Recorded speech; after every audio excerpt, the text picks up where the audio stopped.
Hi, if you want to watch exclusive content with hot girls that you won't watch on YouTube, namely where Naruto roasts Kushina and Mikoto and many other hot girls without restrictions, then visit my Boosty channel at the link in the description. Granny, are you crazy? The tall blonde man asked confidentially and very tenderly, looking into the eyes of the woman sitting at the table in front of him. What are you saying? She waved her hands, her whole appearance showing carelessness. How do you imagine? And suddenly I'm a teacher, the blonde howled, running both hands through his disheveled wheat-colored hair. Simple. The woman got angry. She stood up menacingly. Her lush bust swayed dangerously. This is not up for discussion.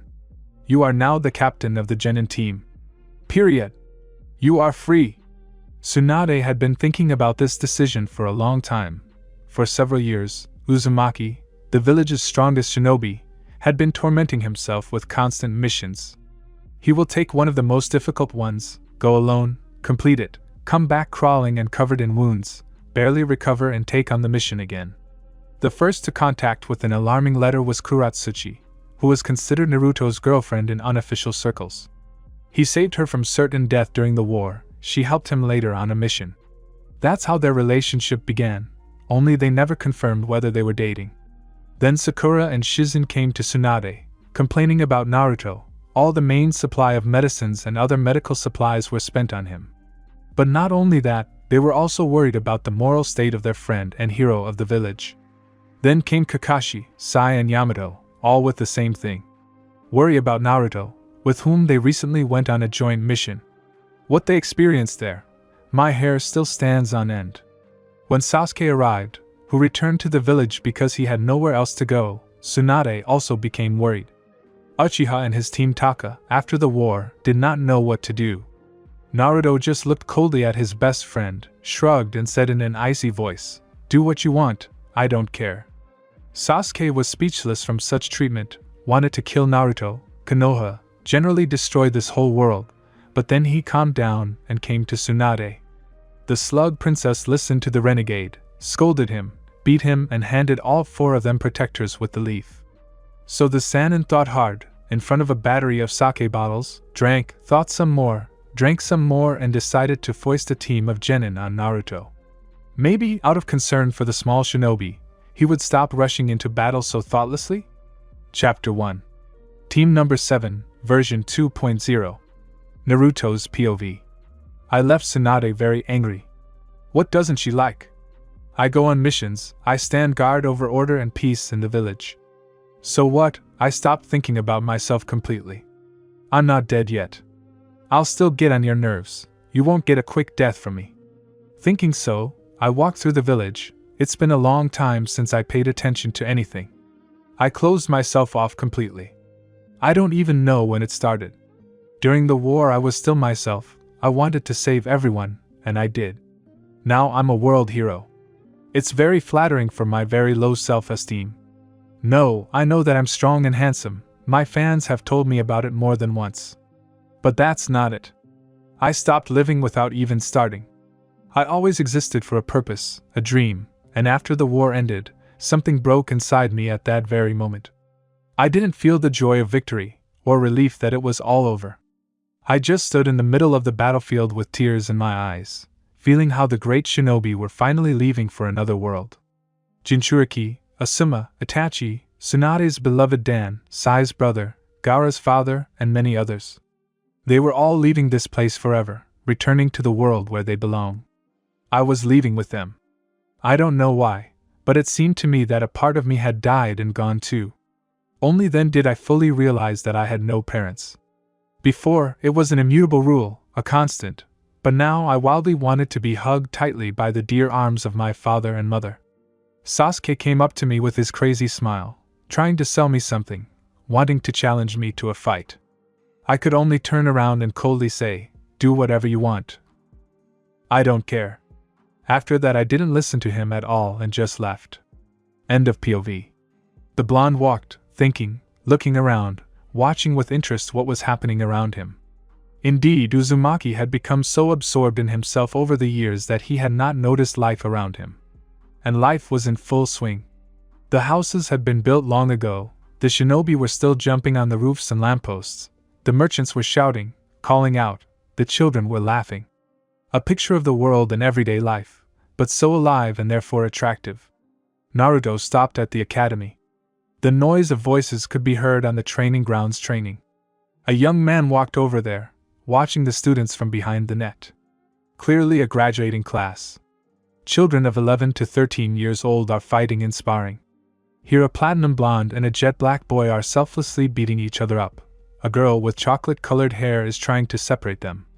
Shikamaru finally separated the fighters, gave them both a slap on the back of the head, and yelled, which was rare for him. The guys frowned and turned away from each other, and the girl looked at them with helpless fury. "They look like your former team." A growling voice was heard at Naruto's feet. "That's true." He nodded. "So, have you finally woken up?" the voice asked sarcastically. "Apparently." The blonde shrugged. "Oh, really?" The owner of the voice jumped onto the blonde's shoulder, also looking at the children with interest. A fiery red fox with wild red eyes, no taller than a large cat. 9 tails moved chaotically behind his back. Kyuubi stopped hating everyone and overcame his anger. Naruto released some chakra from the seal, leaving it in a secret corner of his inner world. Now the fox could take a physical form, from the size of a cat to his true one, at his choice. Kurama had a huge amount of knowledge, and when he was able to get out into the outside world like this, he became even kinder, and taught Naruto the techniques that he had learned throughout his long life. "Let's go!" Naruto called, tearing himself away from contemplating the future shinobi. He was very interested in the 3 of them, and for some reason he felt that they would be his genin.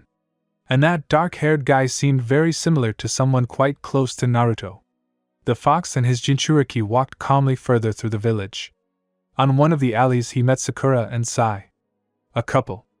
Apparently Sakura decided that she did not want to choose between 2 eternal rivals, and found happiness in the other direction. Sai had noticeably changed, became more human, emotions and feelings returned, and his jokes became even more raunchy, which the former Anbu simply loved to drive Sasuke crazy. "Naruto!" the couple exclaimed in unison. Both immediately noticed the change in the look of the other. The wild sparks of joy of life appeared in his eyes again. "Hello?" The first radiant and sincere smile in the last 3 years, if not more. "How are you doing?" Sakura immediately became worried. "It couldn't be better," the blonde said venomously. "Tsunade appointed me captain of the genin team." "But that's great," Sai objected. "We'll see," Uzumaki responded sullenly. "By the way, how are you doing?" "Wonderful," Sakura smiled. "We're planning to get married," Sai added in all seriousness. "Oh, I'll definitely come." "Of course you wouldn't come, you'll be a witness," Sakura exclaimed. "Thank you." Naruto blushed, flattered. The 3 friends chatted a little more and went their separate ways, quite pleased with their conversation. Naruto's intuition was right. In a couple of days there was a graduation exam at the academy. The 3 of them really were in his care. The new team number 7, how ironic. Uzumaki himself had a fit of déjà vu. He was a little late due to an argument with Karen and Suigetsu. The new captain burst into the auditorium, to his team waiting for him, completely not noticing the rag left in the crack of the half-open door above. The 2 guys burst out laughing, and the girl smiled triumphantly. Naruto sighed sadly and vengefully decided to give them the same treatment that Kakashi gave to the previous team number 7 during their first training session. "Well, let's get acquainted. I am Uzumaki Naruto, Sannin of the Leaf Village, Jinchuriki of the Kyuubi and son of the 4th Hokage." Now it was no longer hidden information. "I like ramen. I don't like all the hatred in this world. My dream is to become Hokage." "Hey! Only after me!" shouted the platinum blonde, jumping up from his seat. "Sanjo Isami, I like wind, sun and water. I don't like studying. My dream is to become the coolest Hokage, and I will become it before you." The boy pointed his finger at his teacher, grinning triumphantly. The black-haired guy chuckled familiarly. "Kuga Daisuke. I like Onigiri. I don't like loneliness. My dream is to find my father. Ashikaga I am. I dream of becoming a good doctor," the girl responded dryly. "I like to learn everything new. I don't like lazy people." "Excellent. You have training tomorrow. If you fail it, you will return back to the academy. It's not fair. The guys expressed amazing unity. Having explained to his new students where, how, and why the training would take place, he forbade them from eating in the morning and sent them home. And he went to Ichiraku, where he found Kakashi. The copy ninja became even more like Jiraiya, his eternal porn books, greasy squinted eyes, and an equally greasy smile hidden by a mask. "Hello, Kakashi!" Naruto shouted happily, clapping his former teacher on the shoulder. "Oh!" Hatake was surprised, almost falling face first into his bowl of ramen. Old friends and comrades started at a noodle shop and ended up at a bar. They both got drunk and went to sleep at Uzumaki's apartment. More than 5 years have passed since the war, but the apartment has hardly changed, except for some barbaric coziness. Not skins and axes, of course. But there was a wall with weapons, of the most varied kind, which gave the room a somewhat exotic look. In the corner, there was a huge table, covered with scrolls, books, and other junk. Above the table, pencil drawings were hung. Almost no one came here, so no one knew about Naruto's artistic talent. There were faces: Itachi, Team 7, Minato and Kushina, Jiraiya standing in his favorite pose on Gamabunta's head, Sai and Yamato, Killer Bee and his brother Reikijay, the Sabaka brothers and sister, and many, many other familiar shinobi. In another corner stood a bed that was always unmade. Uzumaki made it only when he left the village for a long time. 2 cabinets, a bookcase and a storage cabinet, that was basically all that made up Naruto's room. But the 2 dead drunk shinobi didn't give a damn about the interior. They just stumbled into the apartment, lost their shoes in the hallway, found a couple of bottles of sake in Uzumaki's cupboard, drank it and passed out right on the floor. In the morning Naruto opened his eyes with a groan. He felt disgusting, and it immediately clicked in his head he needed to go to training with his team. Ambush. The blonde stood up, looked at Kakashi with displeasure, pushed his legs off himself, stood up and trudged off to tidy himself up. On the front door and window, he left a note for the copy ninja and left. On the way to the training ground, he bought himself an ale and walked, sipping the drink with pleasure. With each sip, he seemed to come alive. Tax team met, they were going on a mission. "Oh hi," Uzumaki exclaimed, unexpectedly kissing the girl on the cheek. Karen was even confused by such behavior. What are you doing?" asked the red-haired girl. "Greetings," Naruto responded with a smile, waved his hand at Sasuke and walked on. The poor 3 guys stood there for another 5 minutes, wondering what had happened to the gloomy and unsociable Uzumaki. Uchiha was completely confused. He felt that his friend had changed again, and again was not like the person he remembered. Sasuke began to feel lonely again. He was afraid that he would become an Avenger again, but it was unclear to whom. He was even more afraid that he would start killing mindlessly. "Yo!" Uzumaki greeted his newly formed team, raising his hand in the eternal Hatake gesture. "You're late," the guys responded, again showing surprising unanimity. The girl looked gloomily at her feet. "Let's go!" Naruto beckoned to them. Team number 7 went to the training ground and stopped at 3 posts driven into the ground. Sensei placed an alarm clock and boxes with breakfast on the central post. "So, you have until noon. During this time, you must take the bells from me. Whoever does this will get food, whoever doesn't will go back to the academy and will be left without breakfast." While speaking, Uzumaki took 2 bells out of his pocket and waved them in front of the teenagers' noses. "Let's start." The 3 genin disappeared from Uzumaki's sight. The blonde chuckled quietly, created a clone unnoticed, and also unnoticed swapped places with him. He went to a tall tree and hid in its crown. Kurama joined him, flashing around the blonde like an orange streak, and sat on his shoulders with a red scarf. The fox watched what was happening with one half-open eye. Daisuke and Isami attacked together, proving once again that they were excellent partners. Although the boys were similar to Naruto and Sasuke themselves, they were still significantly different. Ayame watched the battle, trying to analyze the teacher's actions, looking for mistakes. And she didn't find any. Uzumaki moved as if he were dancing, easily dodging all the attacks of the 2 boys. Even the smile on his face was not going to disappear. The 3 genin were tired, hid again and quietly talked, thinking up a new strategy. It took an unacceptably long time to develop a new plan. Kurama, giggling mockingly, created a clone from his chakra, eavesdropped, then vividly retold everything to Naruto. Uzumaki himself was glad that his students were smart, albeit somewhat impulsive. About 2 hours later, when Naruto, having created another clone, sent him for more ale, he managed to drink it. That clone also ran around the village, collected a bunch of gossip from friends, kicked Kakashi, who was still sleeping in his apartment. Managed to eat ramen, several servings. It was a wonderful day, and especially the training. Finally, the students emerged from hiding and began to plan. Tried to distract him by throwing a huge number of kunai and shuriken at the teacher. Isami tried to hit the sensei as hard as possible. And Daisuke waited for his turn to deliver a control blow. Another half hour of grueling fighting for the children, and not one was able to take away the bells. Well, Naruto said with feigned regret, time is up and you passed. What? All three of them simultaneously opened their mouths in surprise.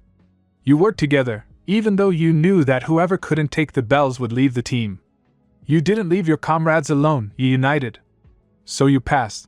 Naruto smiled. The fox was again hovering around his feet, looking mockingly at the students. Oh, who is this?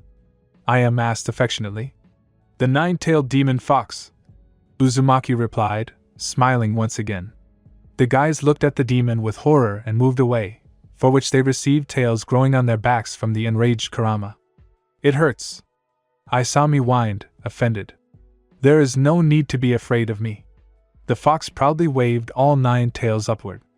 Naruto chuckled mischievously, knowing Kurama's touchy and vengeful nature. Now his students will have a fun life.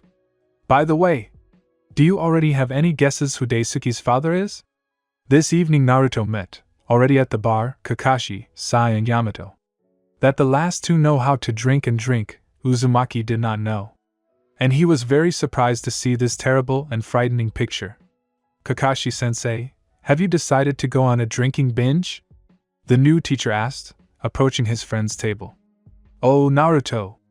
Sai, who was already slightly tipsy, rejoiced that his teammate, jumped up from his chair, ran crookedly to the blonde, grabbed him by the shoulders and forcibly sat him down next to him, and looking deeply into his eyes said, "Let's have a drink, friend." Uzumaki was wondering why he even decided to go into the bar.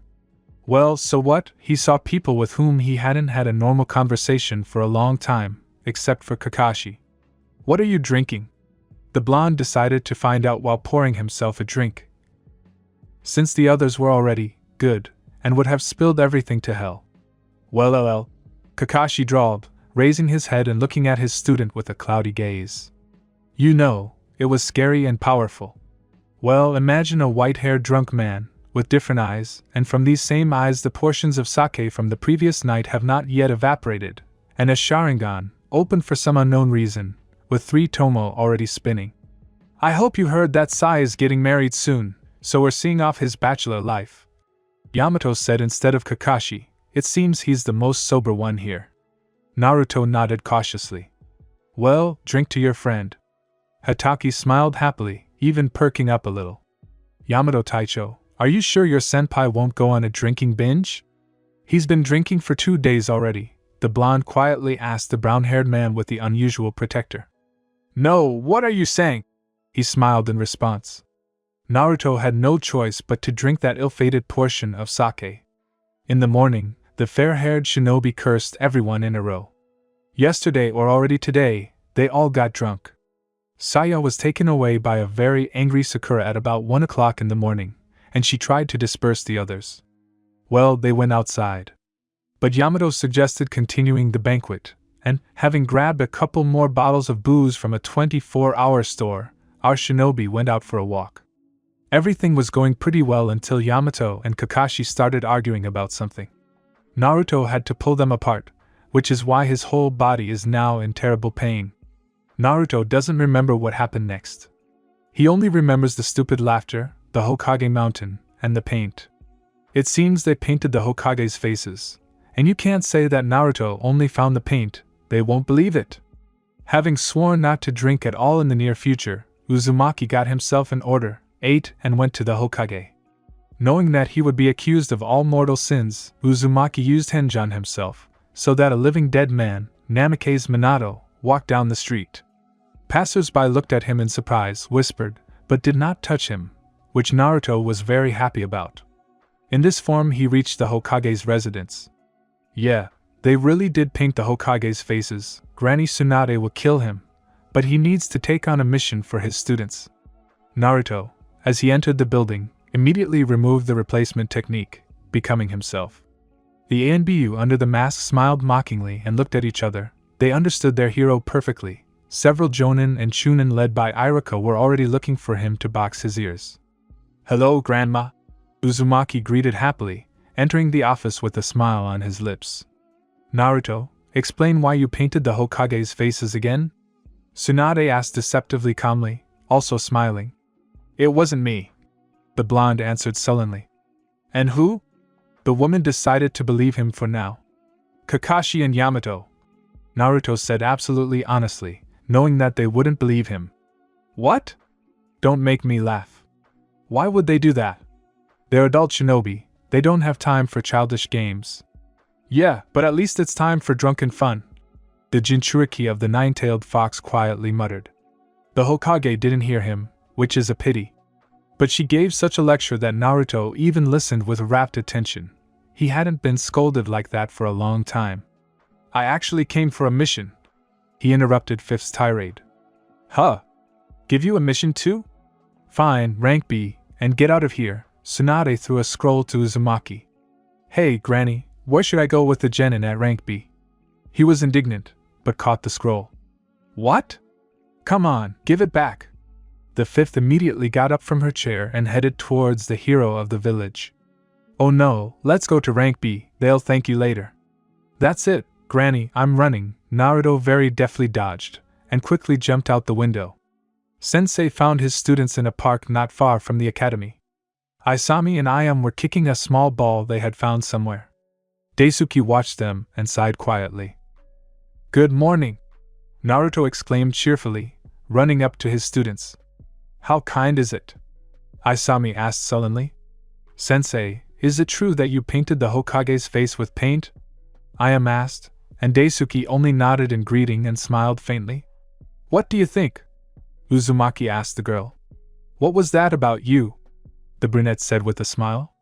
The teacher just sighed. "If they think so, then what do all the other residents think? And I have a surprise for you. A mission! Hooray!" Isami and Ayam shouted in unison. Daisuke also smiled contentedly. "Rank B, guarding a facility in the Land of Wind," Naruto added, and the genin immediately soured. "Security, it's so boring." But only high rank warmed the soul. "Well, if that's the case, then let's get ready quickly." The platinum blonde and the brunette immediately ran away, waving to the teacher at the exit of the park. "Why are you standing there?"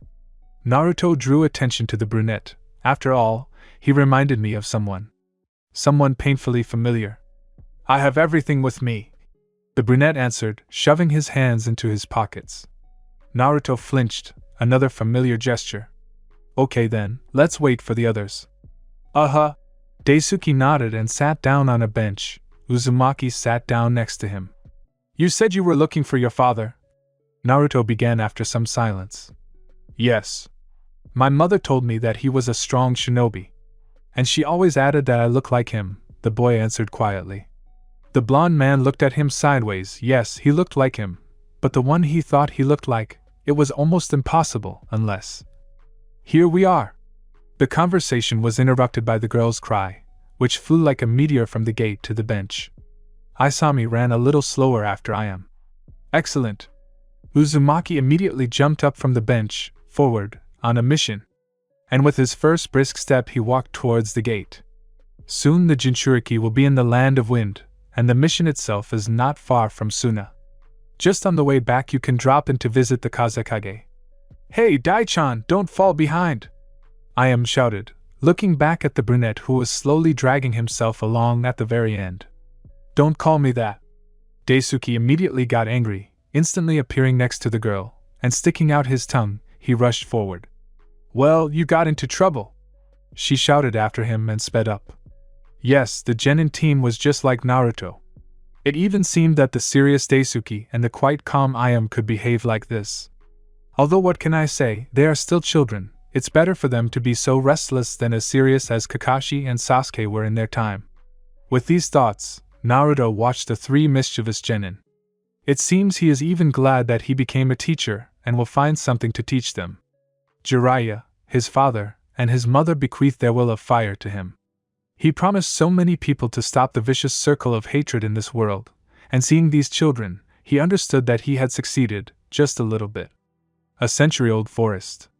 There are many different trees here, from ordinary aspens and birches to bamboo and tall pines. The forest is still very beautiful and ancient. Around the trees here and there were old traps, long rusted, but not removed. More than 20 years ago, one of the war fronts was here, so the traps remained. All this reminded of those brutal battles, when with sweat and blood, the death of comrades and enemies, peace was achieved. It came, but rather shaky at first, and mainly all thanks to the hero of that war, an incredibly strong shinobi of Konoha. For his speed, he received the nickname, Yellow Lightning of Konoha. During the war, many ninja were warned, if you just see run. Yellow Lightning became one of the legendary ninja. He was spoken of on par with the first Kage and the great three Sannin. It's even surprising that some legendary shinobi are still alive, although many have already been taken to the grave by the war. It was through this very forest that a young man was walking, surrounded by three still very young children. The man was very young, about 25 at most.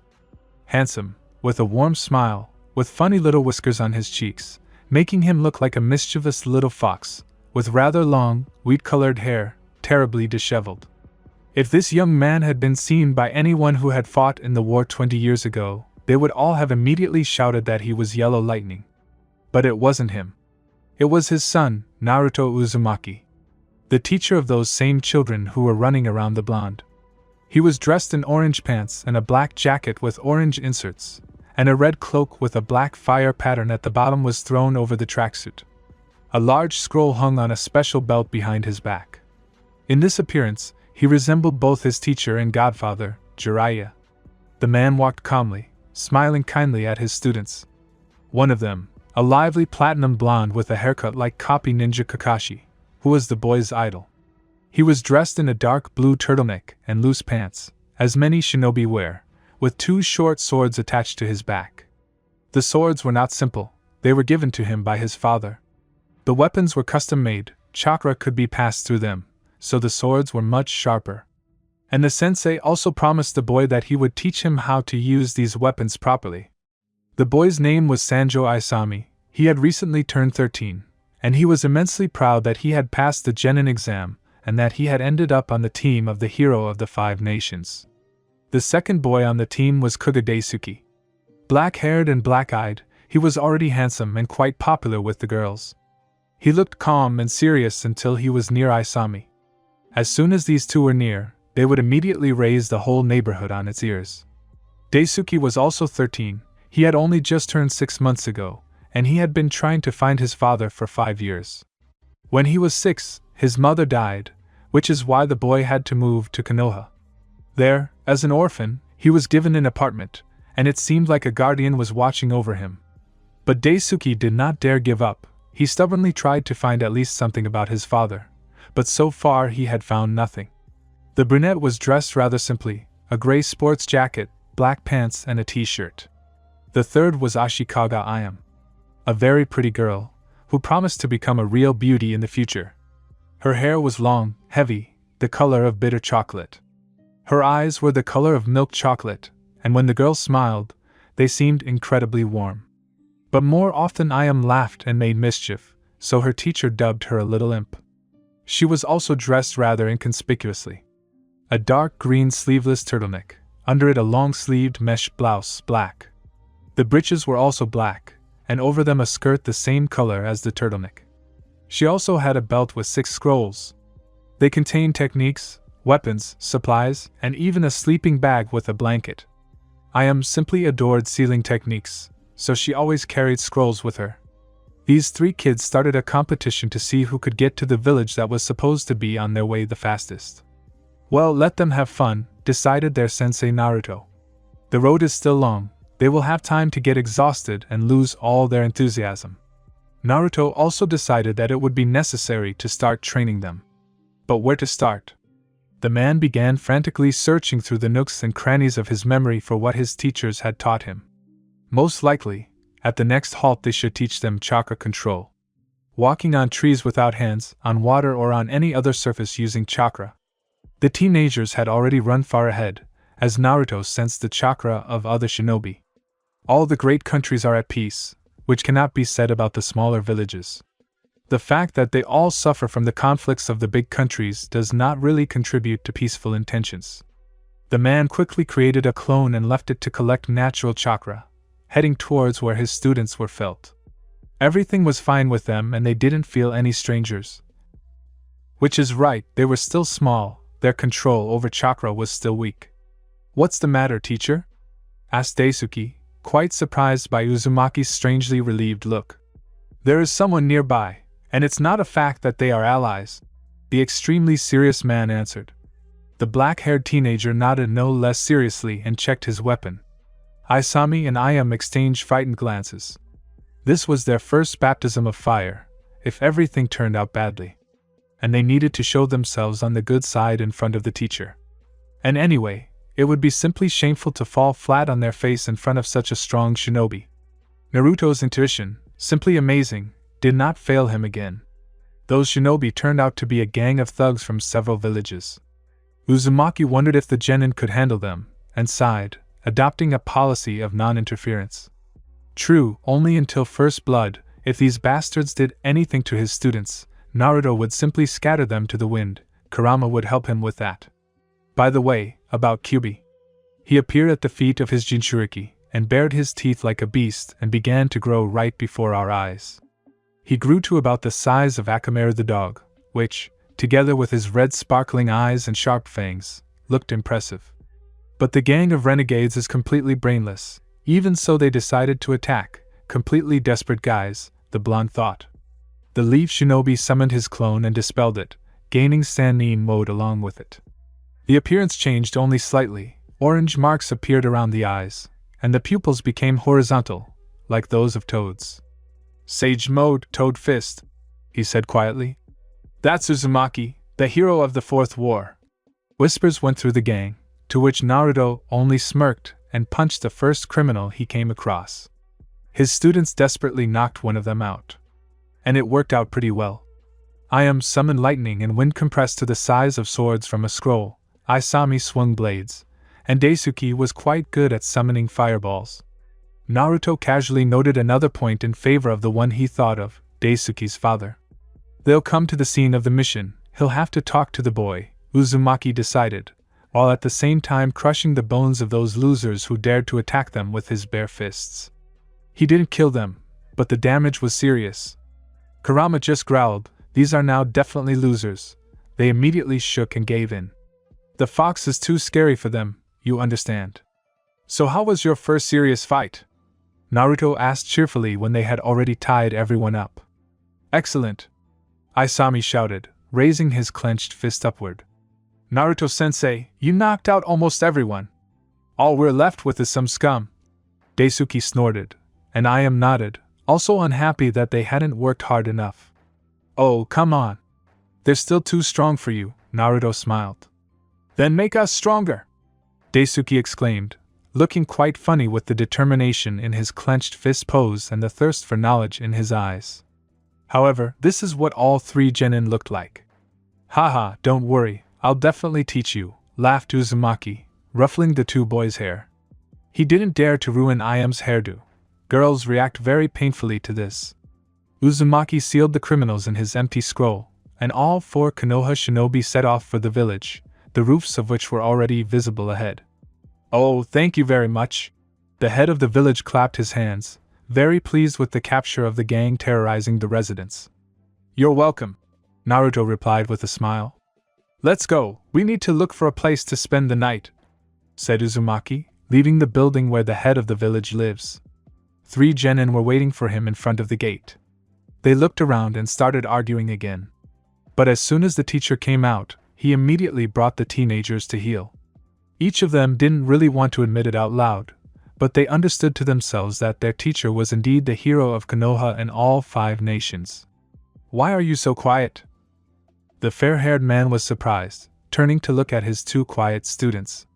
"Nothing," they immediately answered. "Well, just watch me." The team went to the hotel. There was only one, but it was quite nice and cozy inside.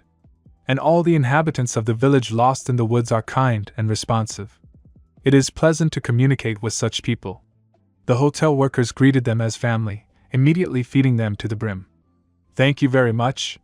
Naruto broke into a very infectious smile, thanking the old woman who cooked food for them all. "Oh, what are you saying, young man? Everything is fine." "No, I can't do that. Maybe I can help you with something?" Uzumaki immediately volunteered. "Sit still," the woman shouted slightly, still smiling. "Okay then, more?" The woman smiled again and headed to the kitchen. Naruto's students could only sit with their mouths open. "What's wrong with you? How can you fit so much in?" Ayam whispered. "It's right that girls take care of their figures, always on diets. That's because I spend a lot of chakra, and to replenish the energy to accumulate it, I need to eat a lot." Naruto answered with a smart look, raising his index finger up. The genin shrugged their shoulders and left the table. "We'll go to the room. Don't you want to practice?" Uzumaki looked up from his food and narrowed his eyes slightly.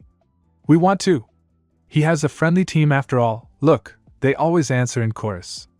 Naruto made a seal and created a clone. It went with the students. After them, a red scarf shook, as the Jinchuriki sometimes calls his Biju Kurama. "First, you must improve your chakra control, just to the perfect state." Naruto's clone began the lecture. "Hold on, guys, I'll squeeze every drop of juice out of you," Kurama warned, baring his teeth predatorily and even licking his lips.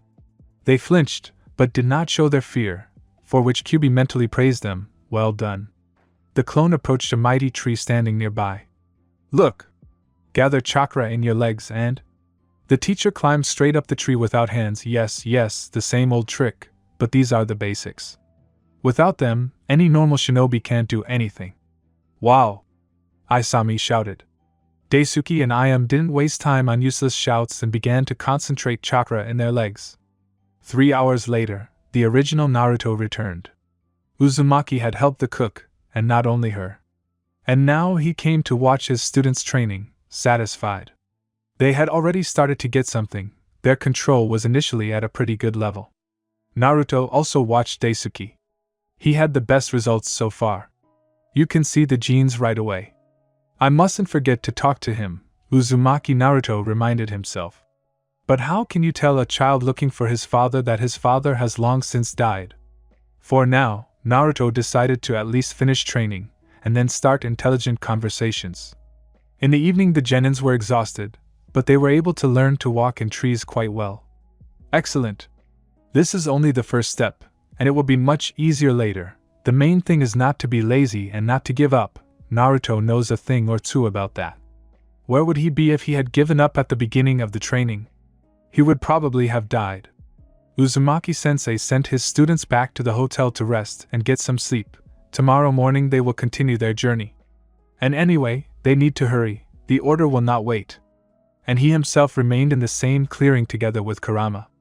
The fox was running around the clearing, hunting some insects, either butterflies or moths. Well, even formidable demons need to relax and let off steam sometimes, and Kurama is still a beast, although Naruto had no doubt that if the fox needed it, he could take on human form. Well, what do you say? Uzumaki asked, leaning his back against a tree and looking at the heavily breathing Kurama, who had already run around and laid down right on the ground. What can I say? Surprisingly smart students, with proper training they will become no weaker than you, Kyubi responded. Naruto smiled, he thought so too. I wonder if Tsunade had picked this team for him on purpose or if it was just a coincidence. There was no answer yet, and the new teacher didn't really think about it. Why think about something, suffer and torment yourself when you can just not think? Everything will resolve itself. Uzumaki, looking at the fox, got up from the ground and went to the hotel. He also needed to get some sleep. Because of the stop, they had to rush to their mission site at a breakneck pace. The students, silently, gritting their teeth, endured the strain. But by evening, the tired shinobi were not only in the land of wind, but also in the right city. The customer was a merchant, and the warehouse needed to be guarded. A tedious job, as Naruto-sensei had expected. His students were quite happy, the mission was quite easy, and they would be able to train. The genin somehow forgot that the mission was B rank, and it would definitely not be easy. Moreover, they forgot that their teacher was Naruto, who constantly got into adventures to his own detriment. The warehouse was quite small, so Naruto put everyone in pairs. He also thought about talking to Daisuke right now. Kuga stood calmly at his post, thinking about something. It was unclear what, but judging by the sideways glances he was giving the teacher, the boy was trying to form an opinion about him. Naruto sighed and came closer. He didn't know where to start talking at all. "Sensei," Daisuke called, and hesitated, also not knowing how to start the dialogue. In their last conversation, the dark-haired boy thought that Uzumaki-sensei knew something about his father. But the boy didn't know how to confirm his fears and hopes, and was terribly embarrassed. And now a blush has appeared all over my cheek. "What happened?" Naruto asked, sighing again, feeling in his gut exactly that conversation. Daisuke took a deep breath and blurted out. "Did you know my father?" He said it, and now come what may. "I could be wrong, but your father might have been Uchiha Itachi," the fair-haired man answered cautiously, glancing uncertainly at his student. "Was? So he died?" Daisuke asked, upset. He was afraid of this. Naruto didn't know what to do with himself. It was a very unpleasant feeling to upset a child with the news that the one he had been looking for so long had died. The man nodded sullenly. Daisuke sighed and forced a smile. If he suspected, then there was no need to hang his head.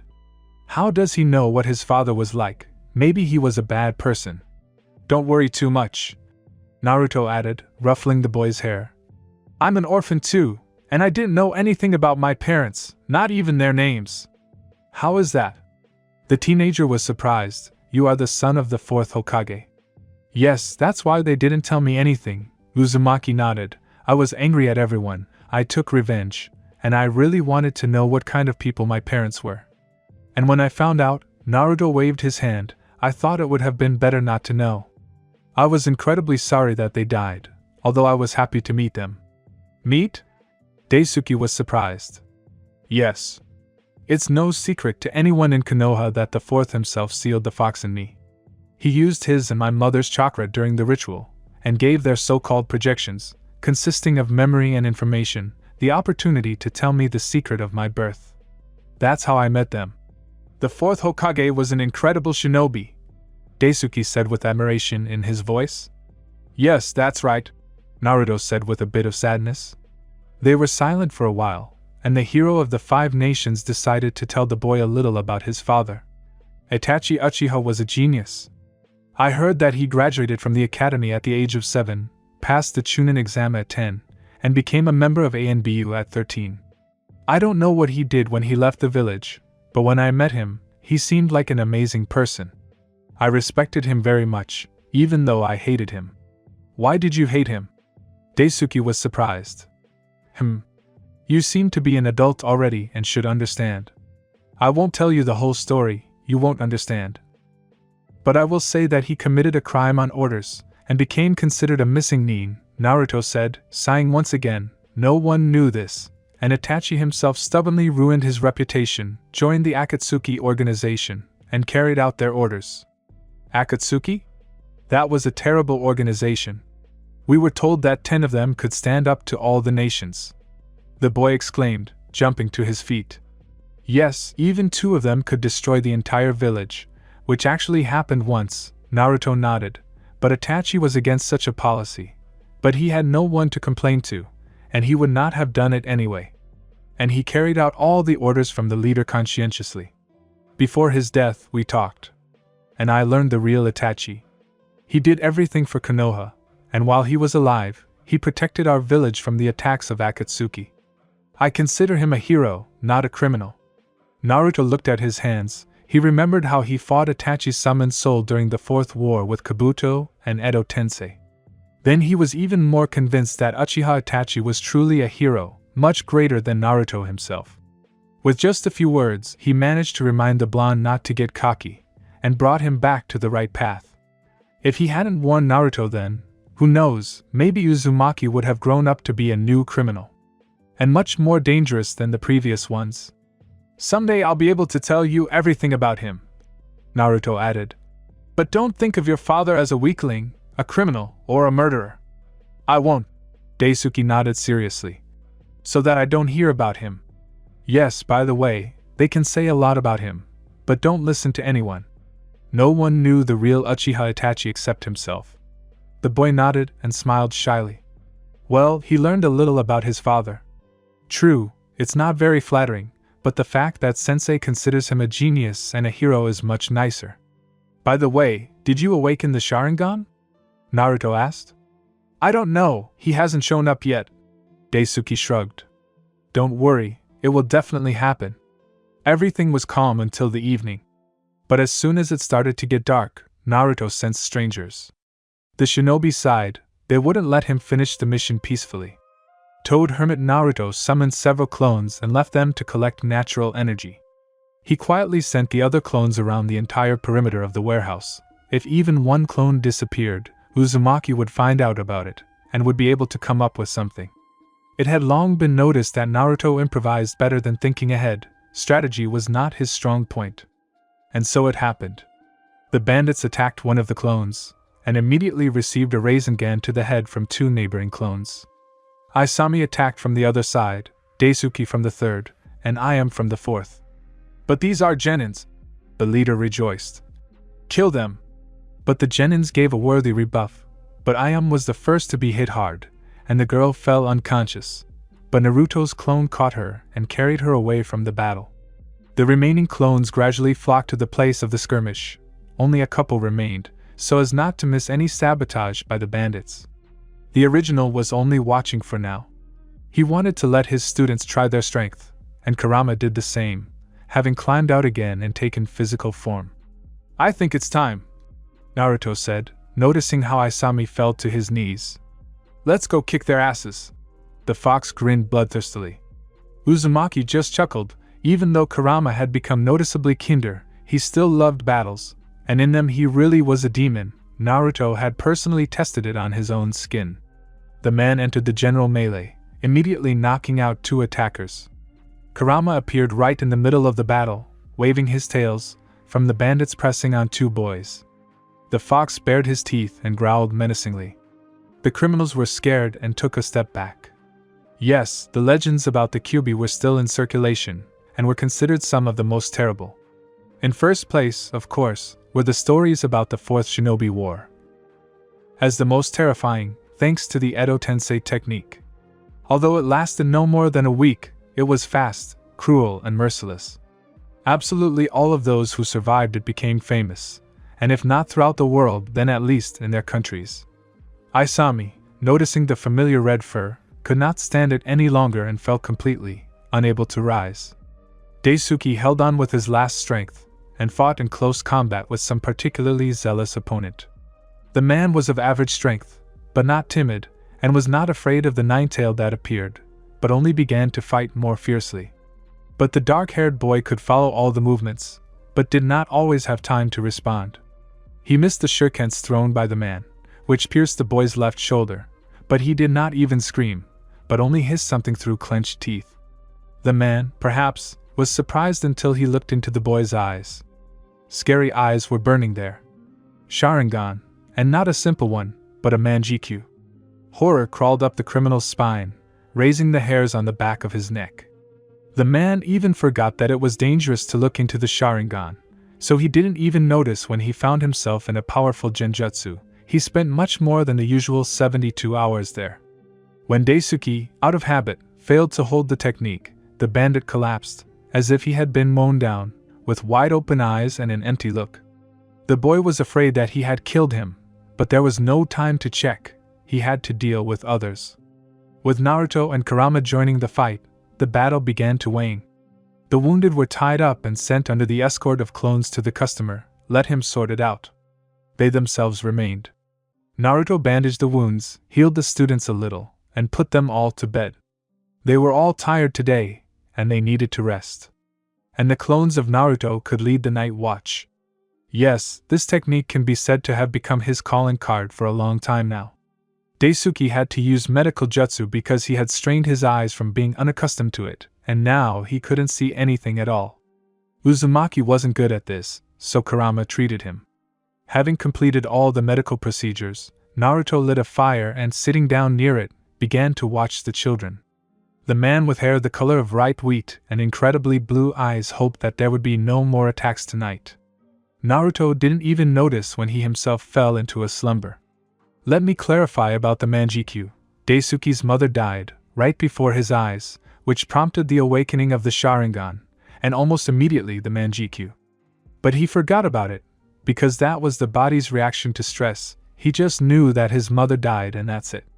He forgot the incident itself, too. That's it. Naruto and his team guarded the warehouse for a week, but there were no more attacks. This upset everyone except the merchant himself. Having received their hard-earned money, the team headed back. "We'll check out Suna," Naruto said as soon as they left the town. "Why, sensei?" asked Ayam. "I want to visit my friend," Naruto answered thoughtfully, glancing sideways at his students. The four shinobi moved quite quickly, and by evening they had already reached the sand village. At the entrance they were initially stopped, but after recognizing the man as an Uzumaki, they were allowed through without question. The blonde nodded calmly to the guards and headed towards the Kazekage building. Gaara doesn't sleep much, so he's probably still working. And Naruto was right, the Kazekage was in his place, chasing the poor assistant around the entire building, if not the entire village. The girl already looks like Gaara himself, with the same bags under her eyes. "Hello?" Naruto winked at the girl, and she looked at him with hopeful eyes, apparently completely tired. The man smiled and entered his friend's office.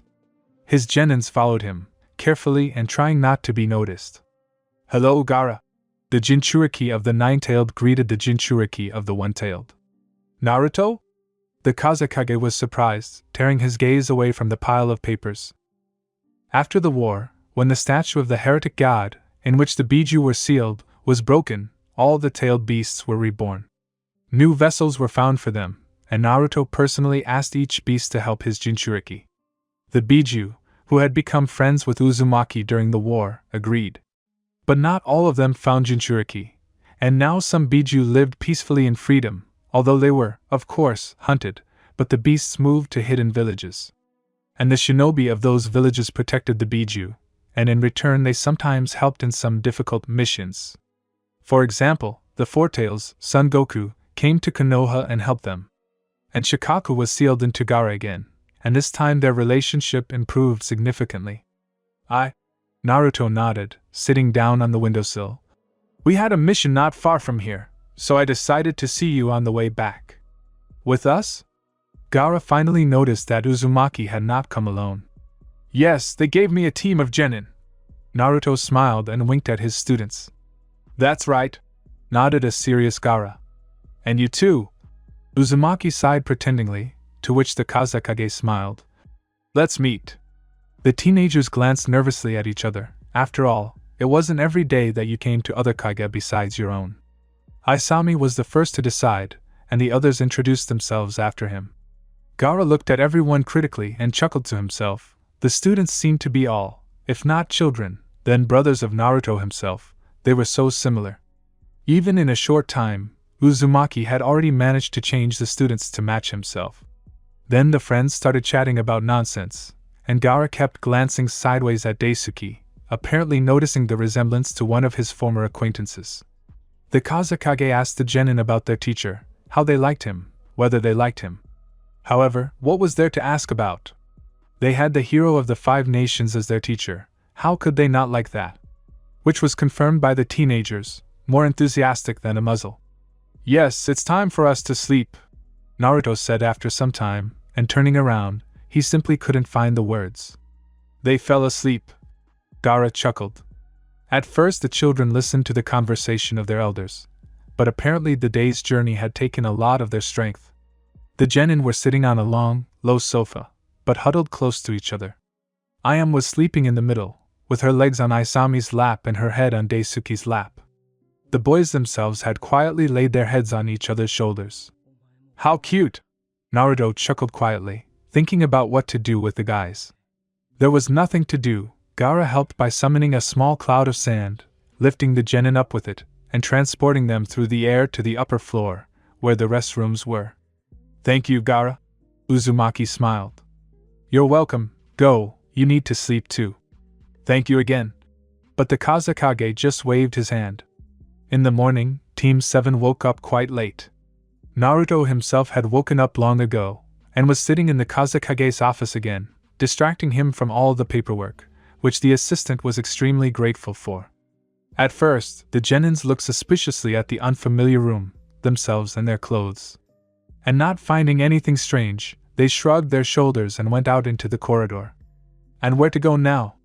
A strangely painted man with a painted face expressing extreme displeasure just walked along the corridor. Excuse me. Daisuke politely addressed the man. Can you tell me where Uzumaki Naruto is now? Naruto is here? He raised his eyebrows. He's probably with Gaara.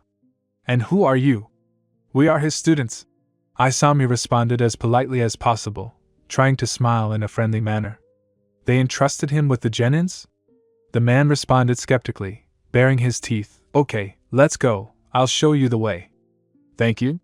On the stairs, the shinobi met a raccoon dog and a nine-tailed fox, who seemed to have been sent for Isami, Daisuke and Ayam, but had quarreled on the way and were now fighting.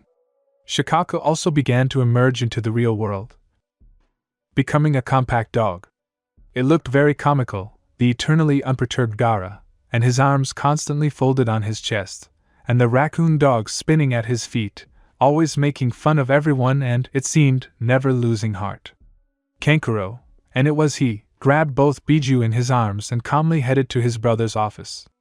The tailed one snapped, threatened, promised the guy terrible deaths, but he was deaf to all the words. Hey! Naruto, I brought your students. Kankuro entered the office, and noticing the blonde, he couldn't help but make a sarcastic remark. Oh, thank you! Shouted the hyperactive blonde. Okay, it's time for us to go home. Thanks for taking us in, and we'll probably go. Wait, Naruto! You didn't say. Gaara showed emotions that were unheard of by others. He jumped up from his chair and rushed towards his friend, but the latter, laughing loudly, avoided Gaara's hands, and waving goodbye to his brothers, left. What's wrong with you? Kankuro asked, left alone with his brother. He didn't answer my question about whether he has a girlfriend. The red-haired Jinchuriki gritted his teeth in irritation. Kankuro laughed indecently loudly. That's what he answered you. Why not? Temari gave me an ultimatum after the war that she would soon move to Konoha. Why can't he say if he's dating anyone? Come on, little brother. Kankuro slapped the Kazekage on the shoulder, but couldn't resist, turned away and quietly, nastily, giggled. It feels like you're jealous. Idiot! Gaara growled. And Kankuro was once again overcome with laughter, which he simply could not suppress. Even if it does, what difference does it make to you? The puppeteer squeezed out through laughter. Interesting. Gaara muttered. Women have spoiled you. Kankuro sighed pretendingly and shook his head.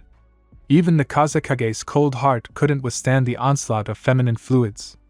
Naruto calmly walked out of the Kazekage's residence, followed by Kurama, waving his 9 tails, saying something sarcastic to his Jinchuriki.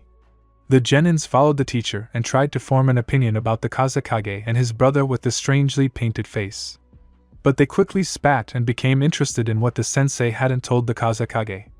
There were many versions, and all different, but they weren't even close to the real one. This topic hadn't even occurred to the guys. It was too early for them to think about such things. A couple of hours later, Team 7 met up with Team Taka. Sasuke, as always, was running ahead of everyone, sullen and irritable. Karen and Sujetsu were arguing about something, and Yugo was just in the clouds, pretending that he wasn't there at all. Sasuke! Naruto exclaimed, seeing his friend, to which he only rolled his eyes, but nodded. Are you coming back from a mission?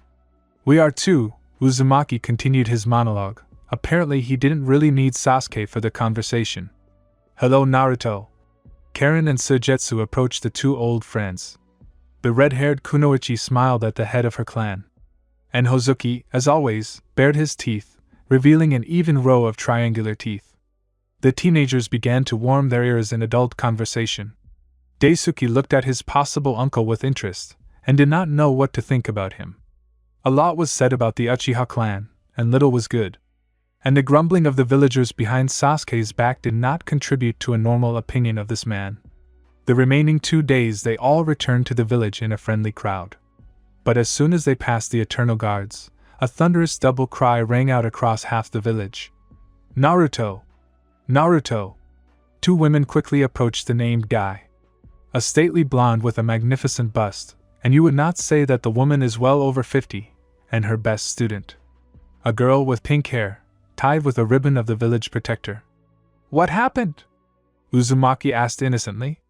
Tsunade, the 5th Hokage, the same blonde, looked critically at Naruto himself, and then at his students, and even noted with regret that they had no wounds. Completely disappointed, the female Hokage left for the residence. Did you want something, Sakura-chan? Naruto asked, mentally prepared for anything. Of course, you're coming with me. The girl responded, and grabbing her friend by the hand, she dragged him somewhere. Hey, where are you dragging me? Naruto exclaimed, but did not resist. He knew that if he resisted, he could get hit on the head. You'll help me, the girl muttered, without stopping or turning around. Daisuke, come to my place this evening. Uzumaki's cry was heard as he disappeared around the corner. These two are always positive. Sasuke muttered and abruptly jumped off towards his house. Sasuke! Where are you going? Suigetsu exclaimed. He always runs away. The water spirit sighed with annoyance and also left. Yugo had already run off somewhere at the entrance to the village. So Karen was left alone at the gate with 3 genin, who didn't know what to think about their teacher and his friends. Let's go, I'll treat you to some ramen, the red-haired girl said. Is the love of ramen a family trait in the Uzumaki clan? Asked the inquisitive IM. No, I got addicted while they were trying to bring Naruto out of his prolonged depression, the girl laughed. So shall we go? Yes. All 3 exclaimed. So, how do you like Naruto-sensei? The red-haired Kunoichi asked as all 4 of them began to eat their portions of ramen. He's cool, Isami replied. But I'll still be Hokage ahead of him. What pressure? Karen giggled. He knows a lot of techniques. IM shrugged. He told me about my father, Daisuke said quietly, staring stubbornly at his bowl of noodles. Karen glanced at the boy with interest and shuddered. Kuga was very similar to Sasuke of the time when he first appeared at Orochimaru, only Daisuke looked a little different. The girl decided to ask Naruto himself about it. So where are you dragging me? Naruto repeated his question for the umpteenth time. Yes, help me. Why are you acting like a little child? Sakura was tired of this constant interrogation. Yeah, I knew it, shadow clones. Okay, the blonde pulled his hand away and, making a seal, summoned 10 clones at once, and picked up Sakura in his arms. What wouldn't you do for an old friend? He grumbled. I'm not old. Sakura was indignant. Don't fidget, I'll drop you, Naruto warned. Yes, as you say, the girl responded sarcastically. About 5 minutes later, both were already there, with an escort of Naruto clones. What to do? Asked their original, putting the girl on her feet. So, here's the deal. And hell began for Uzumaki. He was chased all over Konoha, and a couple dozen more clones had to be called. Naruto had already regretted many times that he had agreed to be a witness at Sakura and Sai's wedding. He was harnessed to help like a draft horse. The blonde helped all day until the evening, and with incredible fatigue he dragged himself home. I'm home, Naruto muttered into the void. He walked into the darkness of the room, stretched, and was surprised to notice that Daisuke had come after all and had fallen asleep on Naruto's own bed. The blonde grinned and covered the teenager with a blanket, let him sleep.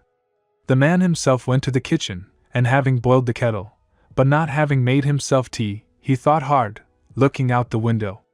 In the morning Daisuke woke up and stretched. He had slept well. The boy opened his eyes and spent about 5 minutes trying to figure out where he was. He remembered and stealthily went to the kitchen, where the light was on, although it had been light for a long time. Sensei? Daisuke called out to the thoughtful Naruto. Ah? Woke up? The man was distracted from his heavy thoughts and, turning to the student, smiled. Naruto, thinking about what he wanted to tell Daisuke, began to remember the past. And the vaguely remembered Itachi back in Konoha, their first meeting after the Uchiha left the village, and their subsequent meetings. He especially remembered that meeting just before Itachi's death. It was then that Naruto realized that he respected this guy very much. And then Pain's attack on Konoha happened, and after it, Naruto chatted with Kakashi about the fourth.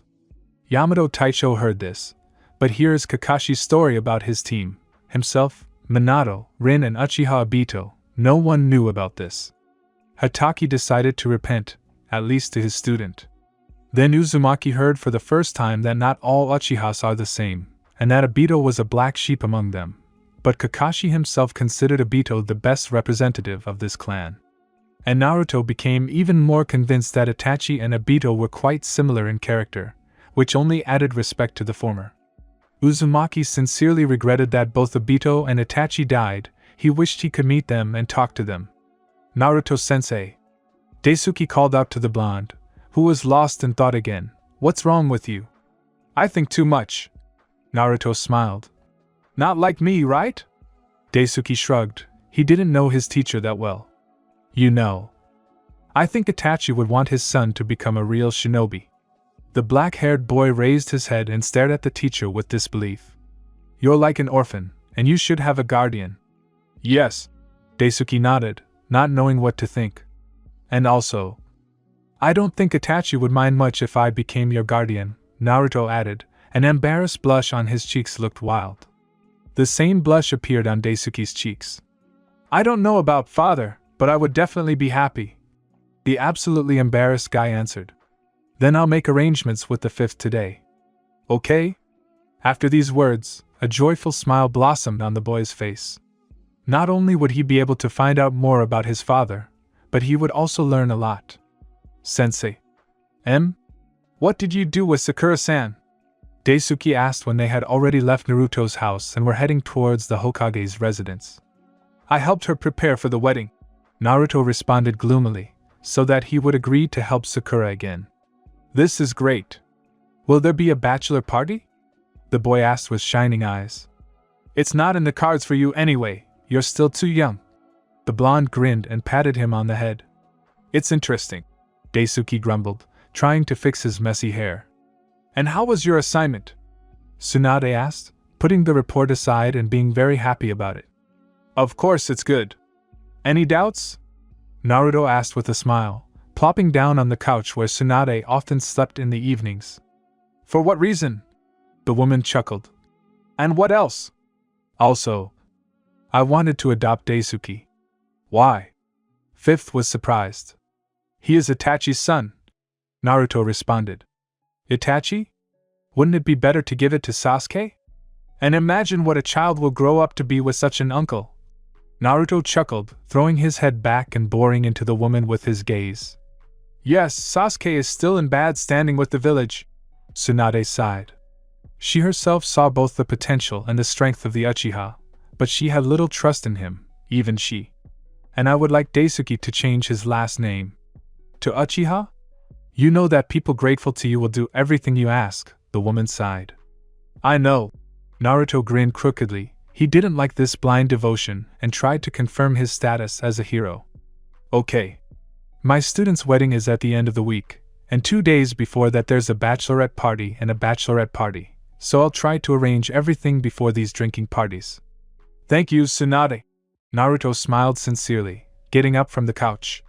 Don't forget to tell me about Sasuke's nephew. Good. A shout was heard from the street, where Uzumaki had already managed to jump. No matter how much time passes, he will still be hyperactive, Tsunade said to herself and smiled. The woman was absolutely right. Naruto was not going to change anymore. Those years that passed by such a bright person as if in a fog were enough for him, almost turning him into a hermit.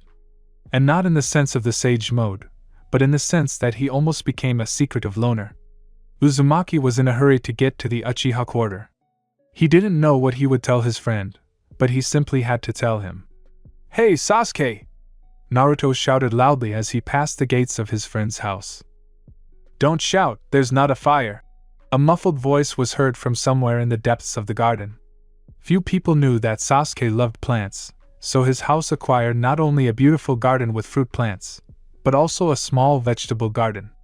The brunette was almost always there when he was not busy with missions. I have a serious conversation with you. The blond man walked along the engawa, found himself in the courtyard, and approached his friend. You in a serious conversation, that's something new. Sasuke chuckled, digging in the ground. You're always making fun of me. Naruto grumbled, starting to help his friend. And what did you want to tell me? Did you know Itachi has a son? Naruto asked directly. What? The brunette turned sharply to his friend and looked at him with wide eyes. I didn't know then. My student Daisuke, he is your brother's son. How did you guess? Sasuke asked in a strangled voice. Sharingan 1 and 2, he's very similar to Itachi and you. Naruto answered calmly. And? Uchiha was afraid to breathe. His older brother's legacy was so close, and Sasuke didn't know about it. I'm adopting him, Naruto answered calmly. Why you? The brunette asked, offended. They trust me more in the village. Sasuke lowered his head repentantly. He understood perfectly well that it was unlikely that they would trust him with a child. You're right. Will you allow me to communicate with him? You still ask? You are his closest relative. And I am just a guardian and a teacher, Naruto shrugged.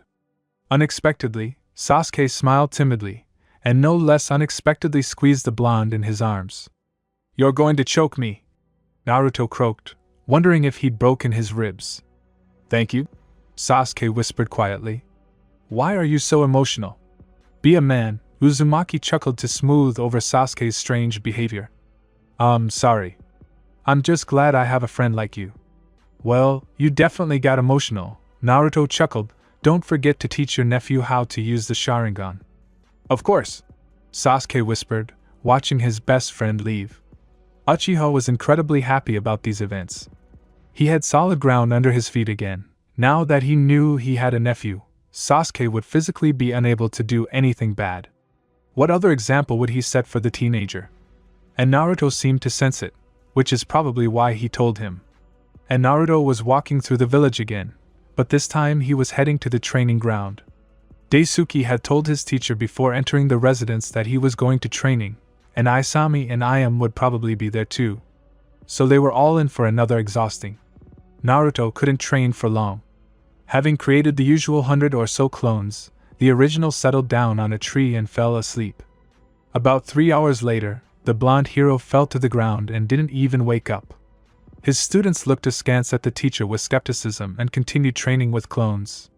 In fact, they also wanted to learn this, but Daisuke, who accidentally copied the technique with his Sharingan and tried to use it, summoned 5 clones.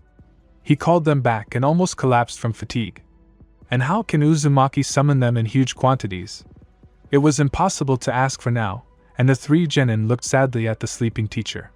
However, they were not allowed to do this noble deed either. A nightmare began. Kurama, who also dozed off for a while, woke up from the fall and began telling the children the theory, immediately starting to practice. The students simply crawled away from the training ground. Daisuke walked slowly.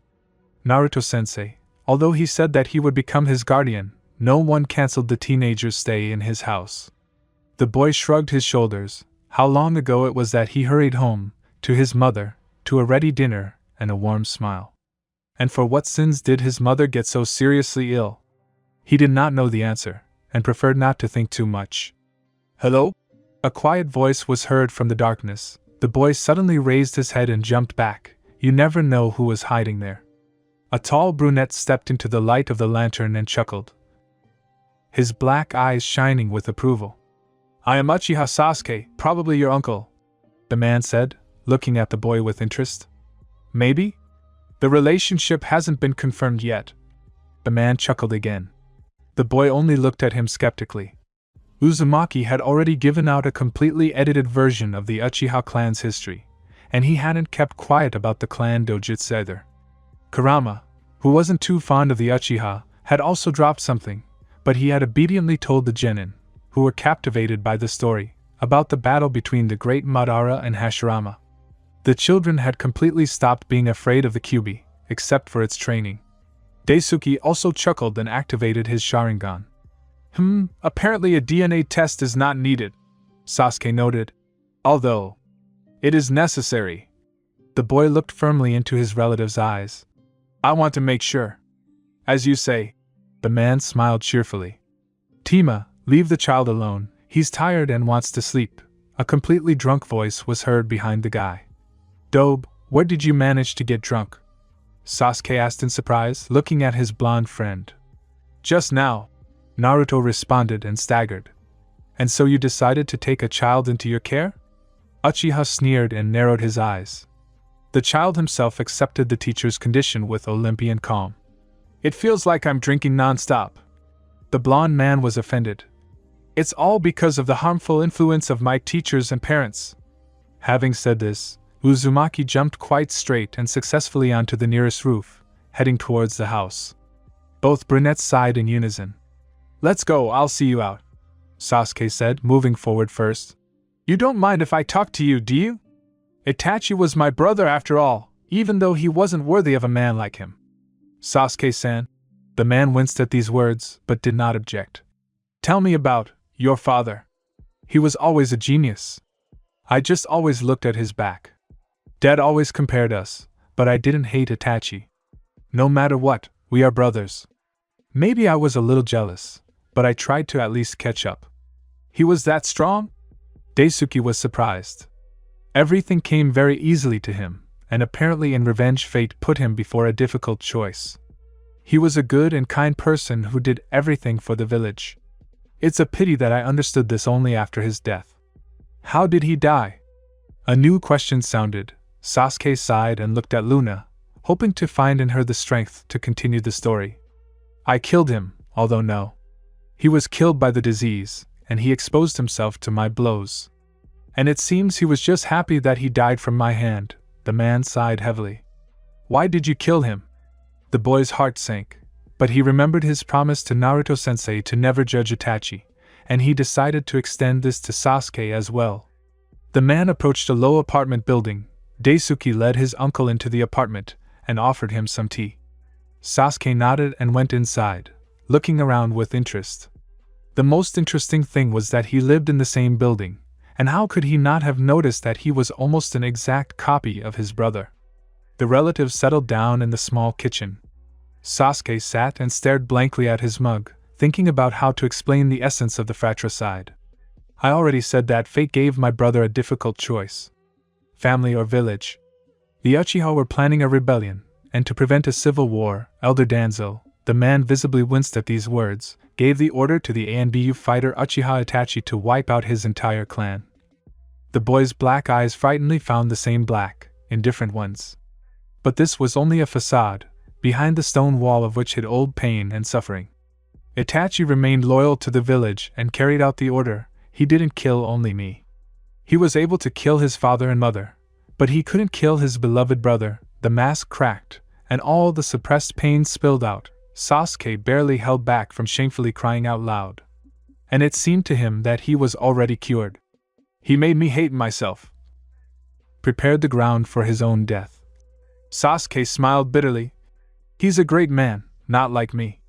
The man finished the half-cooled liquid in one gulp and said goodbye to his nephew, quickly going to his floor. The man wanted to get drunk like Naruto, but he knew that nothing good would come of this idea. However, the body thought differently, and while the owner was lost in his thoughts, his legs were already carrying him towards the Uzumaki house. Uchiha persistently knocked on his friend's door, and he crawled out 5 minutes later. It seemed he had gotten even drunker. What's wrong with you? Sasuke exclaimed, brazenly walking inside and slamming the door behind him so hard that the glass rattled. Today is the day of Jiraiya's death. Naruto deigned to explain, and added, and Itachi. Damn! Sasuke closed his eyes, and he was still racking his brains over why he felt so bad today. Uzumaki smiled knowingly and pulled out an unopened bottle of sake from somewhere in his sleeve and handed it to his friend. Sasuke drained it almost mechanically, without even noticing the taste. But he felt the hot liquid slowly descending down his esophagus, slowly settling in his stomach, and immediately his head was filled with lightness. The friends spent the whole night sitting in the kitchen of Uzumaki's apartment, chatting about past exploits, deaths, Itachi, Jiraiya, Team 7, everything. They hadn't communicated normally for a long time, but their friendship wasn't going to break so easily, even after so many years. The brunette and the blonde always understood each other with half a word, with half a glance. They even felt comfortable being silent, but you can't really be silent with Naruto. However, today a lot was said by Uchiha.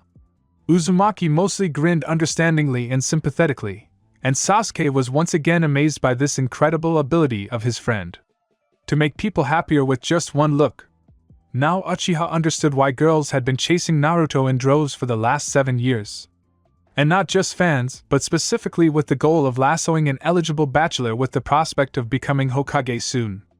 Uzumaki himself was now pulling the strap, and was in no hurry to become Hokage. He was already Tsunade's confidant, and she was slowly teaching him how to run things like a village ruler.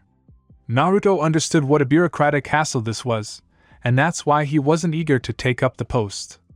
"I've waited so many years, I'll wait some more," was his main argument. By the way, Sasuke was already quite drunk, which as a shinobi was not allowed, but it was possible if it was in memory of his brother. "The bachelor party is coming soon." Naruto groaned in resignation. He felt like he would be forced to prepare for half of this event again. "Do you have a girlfriend?" Sasuke suddenly asked, thinking about the fact that Naruto had never actually seen a girl in a romantic relationship. "You too," Naruto muttered. "Who else?" "Gaara." The blonde answered briefly and succinctly, and the brunette giggled. "So is there? And if I say yes?" Uzumaki raised his light eyebrow, or is expected to. "As your best friend," Sasuke began pompously, "I will simply have to find out who it is." The brunette burst out laughing, completely forgetting about the late hour. "And you?" Naruto smiled like a fox. "No," Sasuke noted distantly, and was noticeably upset after realizing that he was no longer a boy. "We'll find it." The blonde waved his hand. "And now, my dear friend, it's time for us to sleep." The brunette silently agreed, got up from the table, threw off his simple equipment, remaining in only his pants, and collapsed on Uzumaki's bed. The owner of the bed watched his friend in surprise, but said nothing. He undressed himself and, approaching the bed, said, "Move, sleeping beauty, you are not alone here."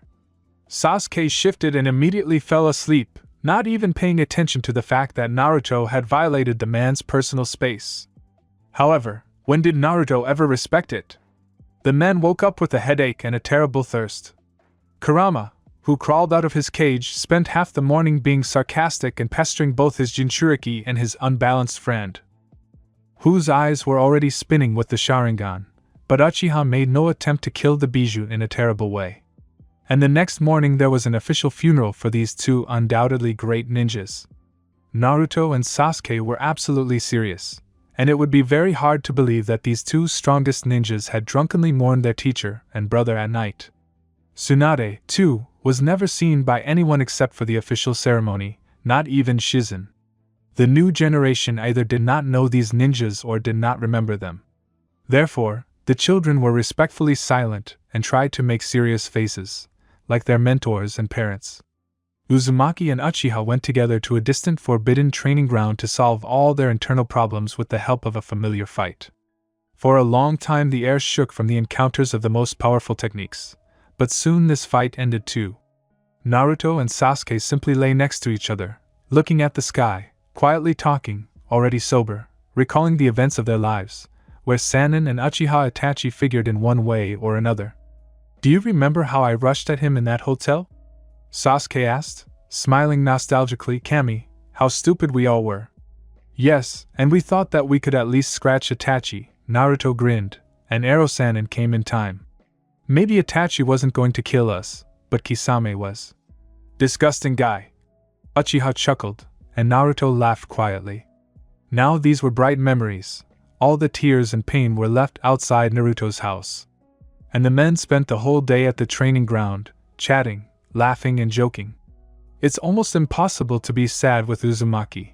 He can bring anyone out of depression, especially his best friend. "Hey Sasuke-kun!" Soijetsu suddenly appeared and drawled sarcastically. Are you going to take on a mission?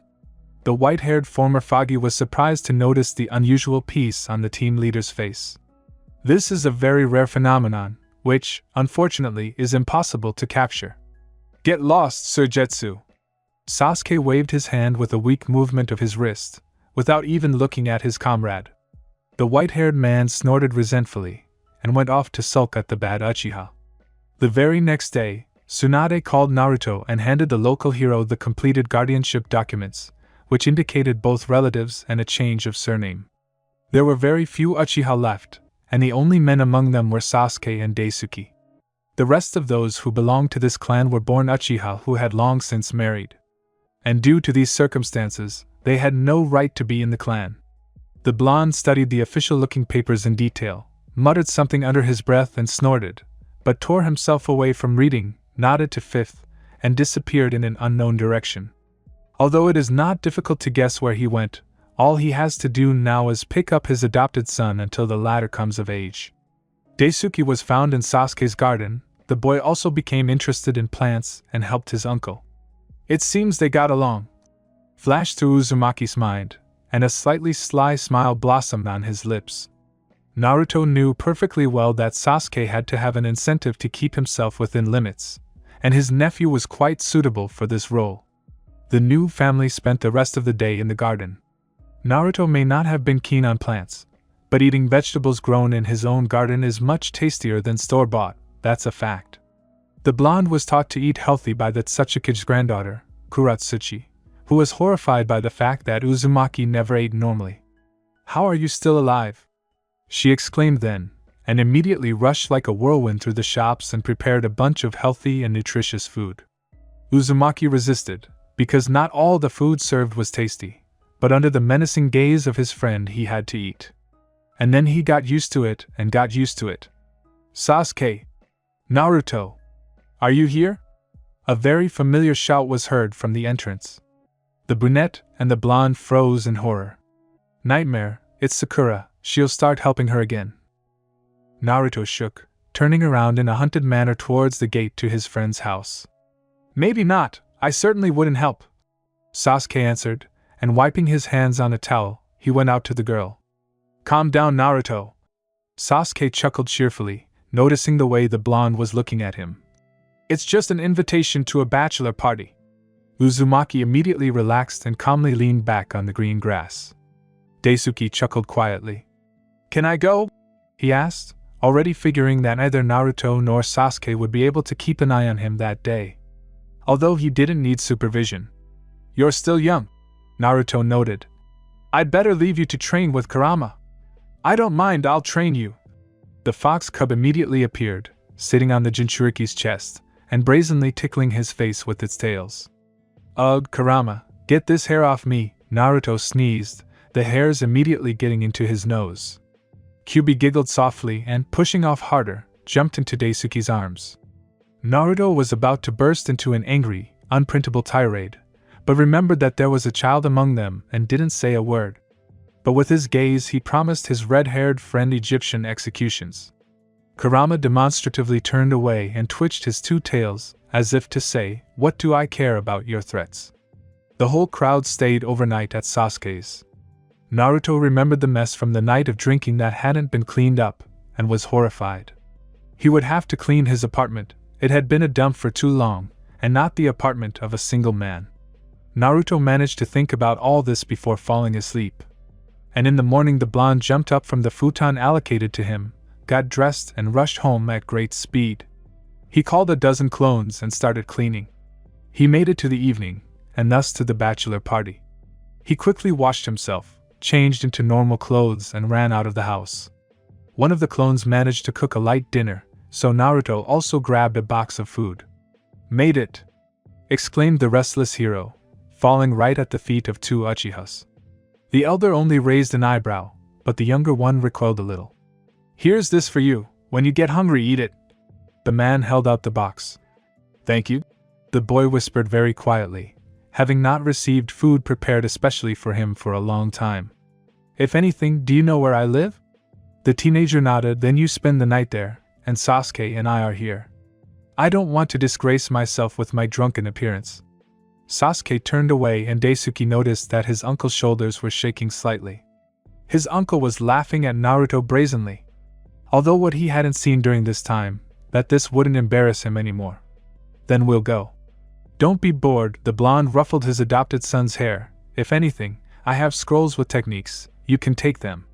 And he jumped off somewhere. Sasuke sighed resignedly, also ruffled his nephew's hair, and also jumped off somewhere. Daisuke sighed resignedly, and what a habit it was to always ruffle his hair. Left alone, the boy thought about his uncle's story. He wanted to condemn, to blame him for the death, but he couldn't. Daisuke saw how bad the man felt, how much he regretted killing his brother. Only for these feelings shown, the boy forgave his uncle. Then he thought that he didn't care about the past. The main thing is that he now has an uncle and a guardian. There is something to be proud of, especially that these men are the strongest shinobi in almost the entire world. Naruto carefully jumped on the roofs towards the entertainment district, and Sasuke caught up with him in half a minute. Now they were moving almost in sync, shoulder to shoulder. On the neighboring roofs, the rest of the guests were also running and jumping to another roof. The place where the bachelor and bachelorette parties were held was nearby. The neighboring buildings were completely bought out, and the rest, knowing about this grandiose drinking bout, preferred to sit at home today. And here are the buildings, two two-story houses, quite similar to each other. Although the owner of these places is the same, so nothing surprising. Friends and acquaintances of Sakura and Sai have already gathered near both buildings, and this is almost half of Konoha, although mainly young people were here. Of the older ones there were only the team teachers, whose representatives were also invited. Oh! Naruto, Sasuke, a beautiful blonde with long hair, habitually gathered in a high ponytail, approached the two friends. The girl was dressed in a beautiful dress that suited her eyes very well. Ino, you look wonderful. Naruto smiled his best smile. Sasuke chuckled approvingly next to him, also casting an interested glance at the girl's figure. Quite a few years had passed since they became genin. A whole 10 years, and among their peers, almost all were already exemplary family men. Shikamaru has long since taken Temari into his orbit. They are already babysitting a small dark-haired toddler, with a character completely like his daddy, which really pisses off the former Pescaneya. Choji, Kiba, even Shino already have wives. Niji and Hinata continued the Hyuga dynasty. And no matter how much a girl loves Naruto, you can't go against the clan. Now Sakura and Sai have decided to get married. There are very few unmarried people left: Naruto, Sasuke, Ino, Karen, Suigetsu, Yugo, Tenten, and a couple more people. Sasuke-kun.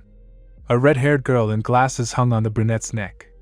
Her usual outfit was also replaced by a nice blouse and skirt. The girl even transformed, and in the evening twilight she seemed incredibly beautiful. Karen, let go, Uchiha asked extremely politely, realizing that if he started getting irritated and yelling at the girl, then she would definitely not leave him alone. And she would hang on his neck out of spite. No way, the girl said syllable by syllable. Sasuke looked at his friend, mentally asking him for help, but the famous blonde grinned cheekily and was in no hurry to help. Where is your savior syndrome?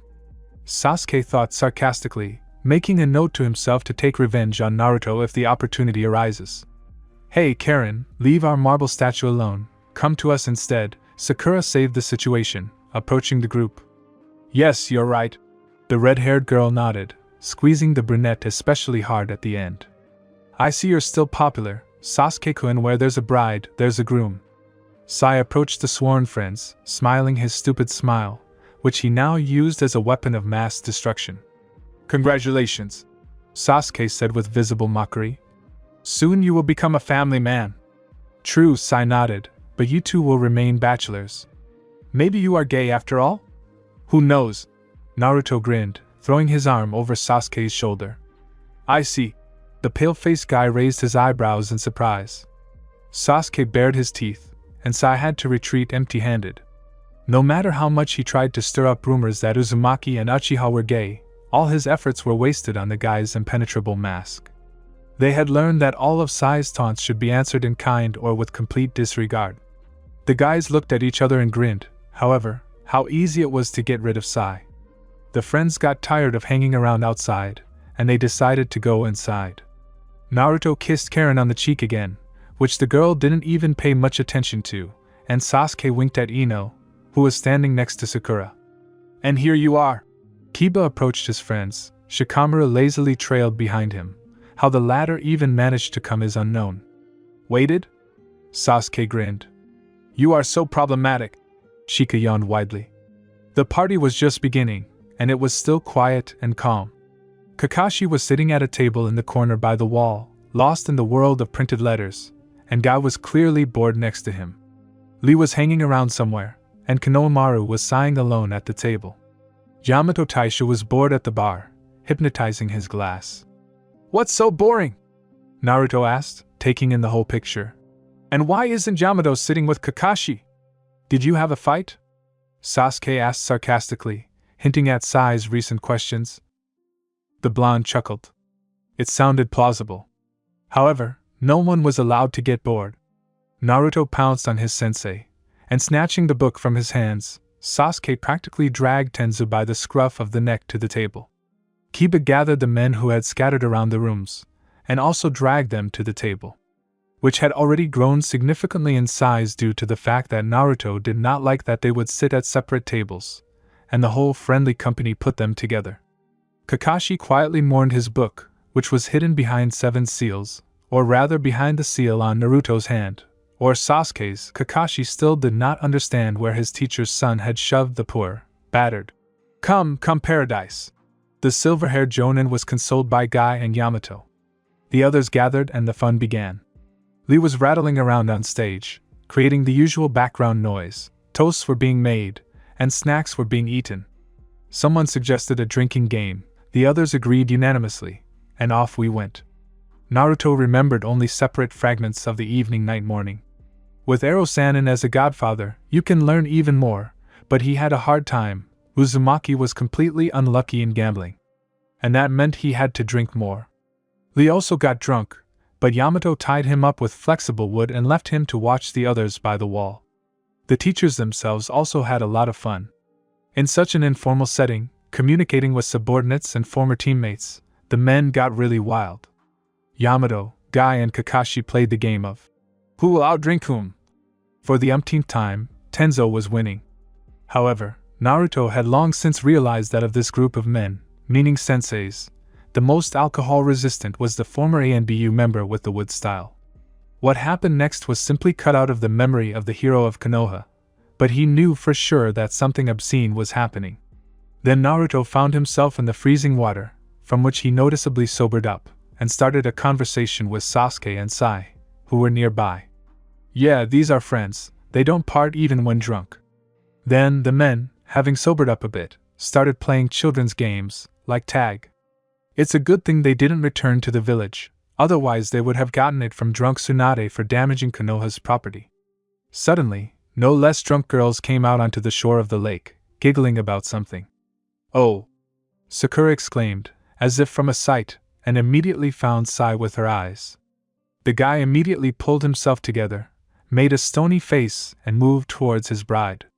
The girl immediately hung on him and pulled her legs up, not forgetting to giggle drunkenly. The rest suffered the same fate. The girls started to pester the guys, even Kakashi got it. Shizen, who forgot for today that she didn't like alcohol, started to quickly say something to the Jonin in the Eternal Mask. The man staggered and leaned on Shizen's shoulder, where a weak woman could support the double weight of this shinobi. Both fell and laughed, remaining lying on the grass and continuing their conversation, interrupted by laughter. Naruto picked up Karen and ran off with her somewhere. Sasuke didn't care about his friend's disappearance. He was completely busy talking to Ino. Among the girls she looked the most sober, but she didn't stray from the group. 2 different celebrations on the same occasion merged into one. The people remained on the shore, sleeping all in a heap, except for those who managed to sneak out early. Among them were Naruto, Karen and a few others. The blonde woke up at Sasuke's house. Apparently the body's installation that he was returning here today worked. The girl was sleeping next to him, curled up in a ball, and Naruto himself was hugging her from behind around the waist. The blonde stood up, trying to remember what they had done yesterday when they left. But nothing special came to mind. However, Naruto was absolutely sure that there was nothing reprehensible. They had slept in their clothes. Uzumaki crept into the kitchen and began to prepare breakfast. He was already completely sober, so everything was clear and in order in his head. He needed to make coffee, a light snack with it, breakfast chicken soup for Sasuke, breakfast for Daisuke. Great, Naruto dealt with it quickly, and sat at the table, waiting for Karen to appear in the room. Naruto? I thought I was at Sasuke's, and here's the girl. Sleepy, rumpled, but also quite cheerful. He has. The blonde nodded. But I have a pupil. I couldn't show up at home in an indecent state. Where is Sasuke? Karen was surprised, sitting down opposite the guy. Who knows? Naruto shrugged. He'll wake up and crawl back. You're cruel to him. And you're such wonderful friends. Even though he is my friend, sometimes he really pisses me off, Uzumaki muttered. Karen laughed quietly. Breakfast continued in silence. The girl, already leaving, thanked Naruto very much for not letting her do something stupid at night. Otherwise, who knows what a night trip to the lake would have turned out to be. Uzumaki only smiled at this. He himself did not know why he left, and even dragged Karen with him. The day had begun, the workdays. Many of them were still recovering from the drinking for a long time and took a forced vacation. The poor Genin and Anbu had to pay for all these chunin jonin. Tsunade was in a complete funk. Not only did she show up to work drunk, but she also wouldn't let Shizen have a hangover and get herself in order, although she could use a couple of glasses of sake. Another terrible day was approaching, promising to be no less a drinking binge.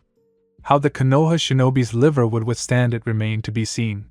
The girls, having seen the men off with their eyes, also went to their establishment. It was clean and cozy inside, but it didn't last long.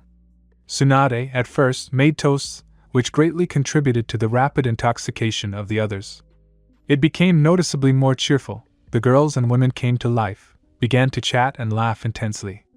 Someone suggested dancing. Of course, everyone agreed. They turned on the music, and the female half of Konoha rushed to the dance floor.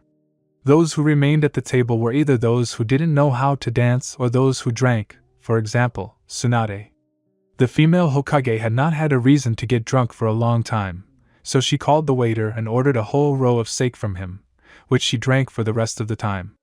Sakura, Ino and Temari were also sitting at the table and talking about something, although it wasn't hard to guess what. The only married lady in the group was telling her two friends the wisdom of marriage. What to do, what not to do. And she was simply sharing funny stories. Hinata's husband came for her almost immediately and took her home. She had a curfew, which irritated the woman terribly. But her natural gentleness did not allow her to say everything she thought about all these rules and words. Hinata said goodbye to her friends and left, casting an extremely sad look at those who remained. They also looked sympathetically after her, but they could not do anything about it, and continued to have fun. Ino also suggested drinking games.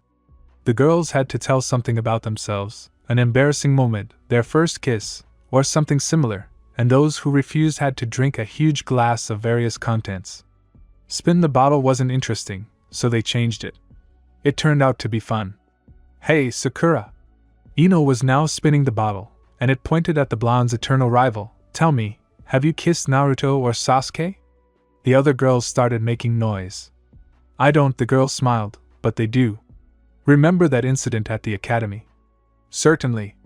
You'll forget something like this. Well, it was a repetition, and also accidental. We were on some mission, and that's when it happened. Oh, girls, it was so romantic. A kiss under a waterfall, the pink-haired girl sighed dreamily. Maybe they really are gay? Karen asked, trying to remember if she had ever seen Uchiha in the company of a girl. Of course not. Haruno was still indignant. After that incident they didn't come closer than a meter to each other, they didn't talk. And Naruto talked Jiraiya into something, and they disappeared somewhere together. I wonder where. Ino drawled. For women. Tenten said no less thoughtfully, but firmly. How do you know? Was heard from all sides at once. I saw it. Naruto, apparently, just after that incident, always followed Jiraiya, and each time he returned terribly pleased.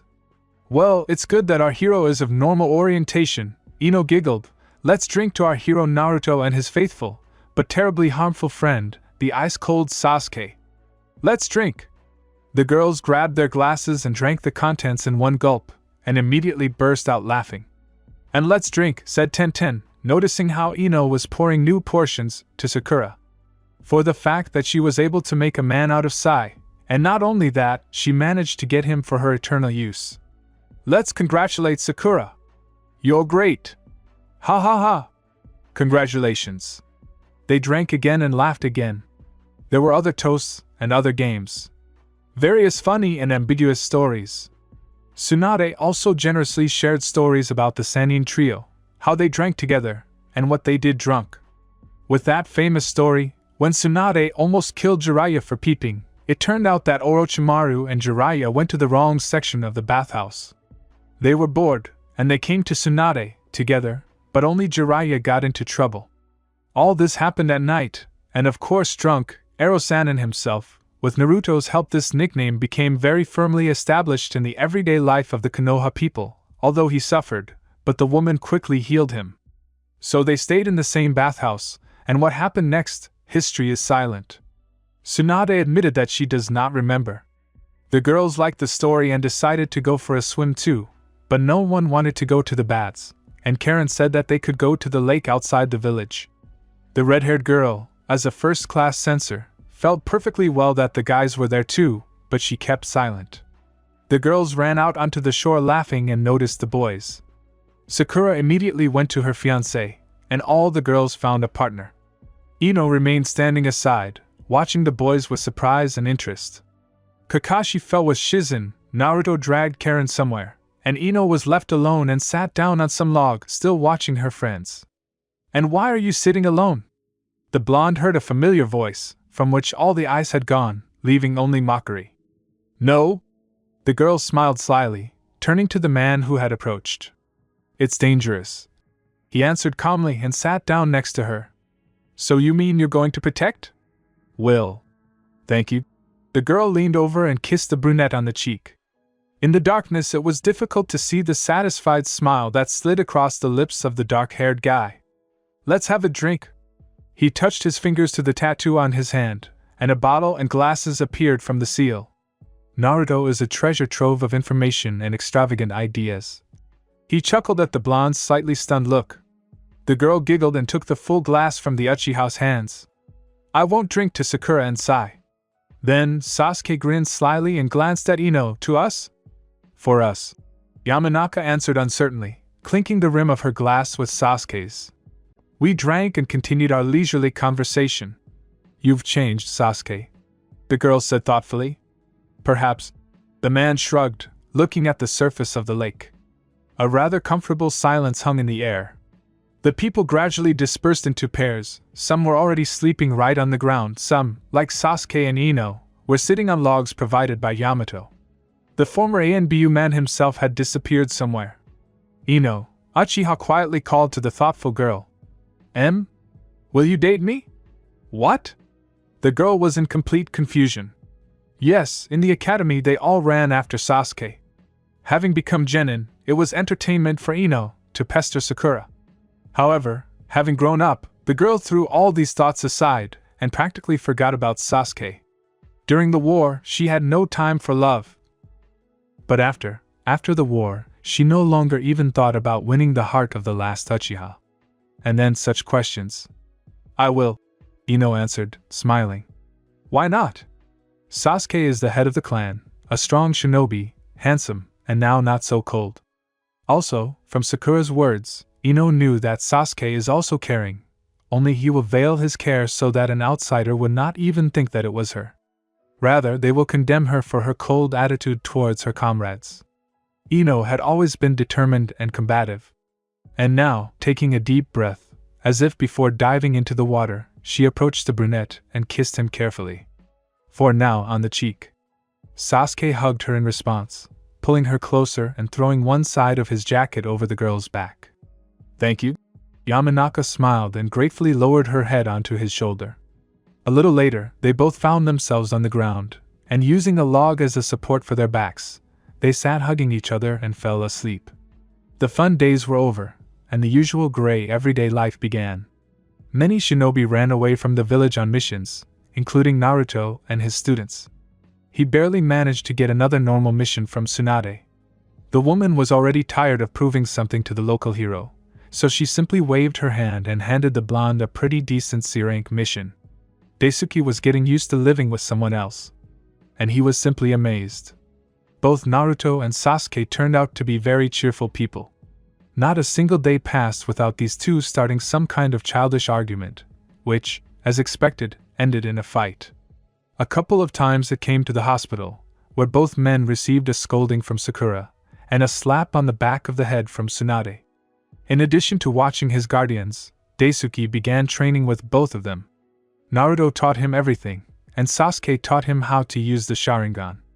Despite the fact that the teenager already had a Manjikyu, he was not very good at using it, and his uncle warned him about the danger of going blind someday. Isami and Iam also worked hard, improving their combat ability and teamwork. The latter was already at a good level, which did not prevent the kids from improving it even more. Two guys were attacking a nimble red fox, who with a mocking laugh playfully dodged all attacks. The brunette stopped, quickly made seals, inhaled more air into his lungs and exhaled a huge ball. The platinum blonde did not lose his head, and being literally a few seconds late, also made seals and exhaled a dense stream of air, which wove into the fire, inflating it to incredible sizes. But the fox was not affected by the attack. He only snorted mockingly and extinguished the combined attack with his 9 tails. Weak! The unusual fox pronounced his verdict. Kurama-san, you are very demanding, the only girl present said somewhat whinily. And what will you do in a real fight? Where the enemy will not spare you, on the contrary, will try to kill you quickly, the fox scolded the girl. The brunette frowned, but kept silent, understanding and accepting the truth of the words. Their world is always cruel, and if you don't kill, you will be killed. No matter how hard Uzumaki Naruto tried to change people's hearts, the age-old foundations did not want to fall away painlessly, and battles to the death continued in the world. Another hour of grueling training with an unusual teacher, and the 3 teenagers lay tiredly on the ground. Kurama made a sarcastic comment about their skills, threw in a few more barbs, and waving his tails, disappeared into orange smoke. You know, Iam said thoughtfully, I'm very happy that they appointed Naruto-sensei as our teacher. Who wouldn't be happy when they have the hero of the village as a teacher?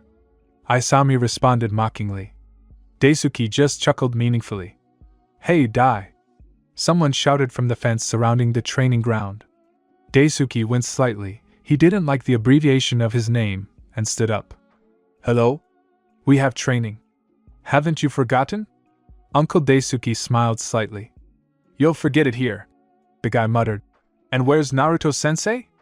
He's on a date, Sasuke answered with an indescribable intonation and facial expression. Daisuke chuckled cheerfully. Naruto constantly complained about all these pestering with questions about whether he had a girlfriend, that the Uchiha almost didn't howl. And often they just ran away from the enraged Uzumaki to the clan's training ground, the only one of its kind, because only it remained in its original form after all the destruction of the village. And the clan's territory itself was outside of Konoha, so it did not suffer much. It's a pity that there are no people to live in this clan. A whole block for 2 Uchiha is somehow too much. Which the already emboldened Daisuke liked to point out, and not only he, but also Naruto. Well, these two were always squabbling and arguing, but they never stopped being an incredibly powerful and well-coordinated tandem. Their fame thundered to this day, and in every hidden village, even dogs knew Uzumaki and Uchiha by sight. Uchiha didn't know whether to be angry or happy that his friend had found himself a sweetheart. It was Karen, simple and understandable, like a stool. She and Sakura were of the same breed, both hiding their true feelings behind a mask of rudeness. And if Sakura took it out on Naruto for Sasuke's dismissal, then Karen viciously beat, morally or physically it doesn't matter, Suigetsu, who had long since learned to hide from the omnipresent censor girl. Speaking of the last 2 members of Taka's former team, Suigetsu couldn't live in peace and was constantly wandering around countries, increasingly heading to the land of water. Yugo basically locked himself in Konoha, meditated at the waterfall near the Valley of the End, and only went on missions in the most extreme cases. What else he had been doing all these years, No one knew, except perhaps the Hokage. Sasuke walked briskly to the training ground, telling some educational story about the Uchiha Dojutsu. The warning not to use Manjiki was heard more than once, but it was necessary to train the skills of these eyes. And Sasuke felt just a little sorry that Orochimaru had curled up into a knot so early. This snake would have found a way, or even spare Sharingans, to figure out Daisuke's eternal Manjikyu. No matter how much Sasuke understood that he had his brother's eyes, he did not want to give them to Daisuke. After all, this was all that was left of Itachi. However, on the other hand, this was also all that was left to the orphan from his father. And the Uchiha was still rushing about, not knowing what to do in this situation. Naruto read the mission description with a frown. His students sat in a circle on the ground and quietly whispered about something. Kurama was also present, but he chose to hide in the shadows, under a tree. "Hey! Sensei, are we going on a mission or are we just going to sit here?" shouted Isami, who was really fed up with the inaction. Yes, Naruto nodded absently. "Let's go now." The students sighed heavily. Their teacher had not been himself for the last week. Quiet, silent and thoughtful, constantly frowning. Where was their cheerful sensei? Where did they put him? It was all terribly simple. Tsunade had decided to give him her Hokage post, and Naruto couldn't believe his dream would come true. And as often happens, he was simply at a loss. He didn't know what to do, how to react. Instead of joy he felt, but didn't feel anything, just a frightening emptiness had formed in his soul. He had a similar state after the war. Apart from Tsunade and Naruto, no one else knew about her decision for now. Soon, the female Hokage was going to convene a council of Jonin, although their decision was clear even without a vote. Many shinobi, and even ordinary people, wanted to see Uzumaki as the head of the village. Finally, the blonde rolled up the scroll and put it in his bosom, rose from the ground and beckoned to the students. Kurama disappeared, returning to his cell to catch up on sleep. "So what's the mission?" Daisuke asked. "Escorting a trade caravan from Fire to Earth." "Wow! So we're here for a long time?" Isami was impressed. "Are you against it?" Ayam raised an eyebrow. "Already prepared for a long journey. And besides, it's so interesting, they'll travel and see other countries. And with Uzumaki, no psychos are scary for them." The girl smiled and winked at Daisuke in anticipation of adventure. Uchiha was surprised, but didn't show it. All the girls behaved strangely in his presence, although the guy hoped that at least Ashikaga wouldn't go crazy. The shinobi quickly reached the meeting place. The merchant and the customer were already waiting for them, checking the goods for the last time and shouting at his subordinates. "Ah, Uzumaki Naruto," the man smiled, and in response received a wide smile from the blonde. The merchant was quite young, but his eyes already showed incredible business acumen. Fortunately, the man turned out to be a kind person, which was rare in the commercial environment. "Glad to see you," the merchant nodded. "I am Saito Goro." "And this?" Saito stared at the teenagers. "My students," Naruto answered calmly. The smile had already disappeared from his face. He was completely serious. "Daisuke, Isami and Ayam. Nice to meet you. I hope your students are as strong as you." "Don't doubt it." Uzumaki grinned. Half an hour for the final preparations. Naruto carefully examined Sato's subordinates. You never know who could have gotten in among them. But no one aroused mistrust, and Uzumaki calmed down a little.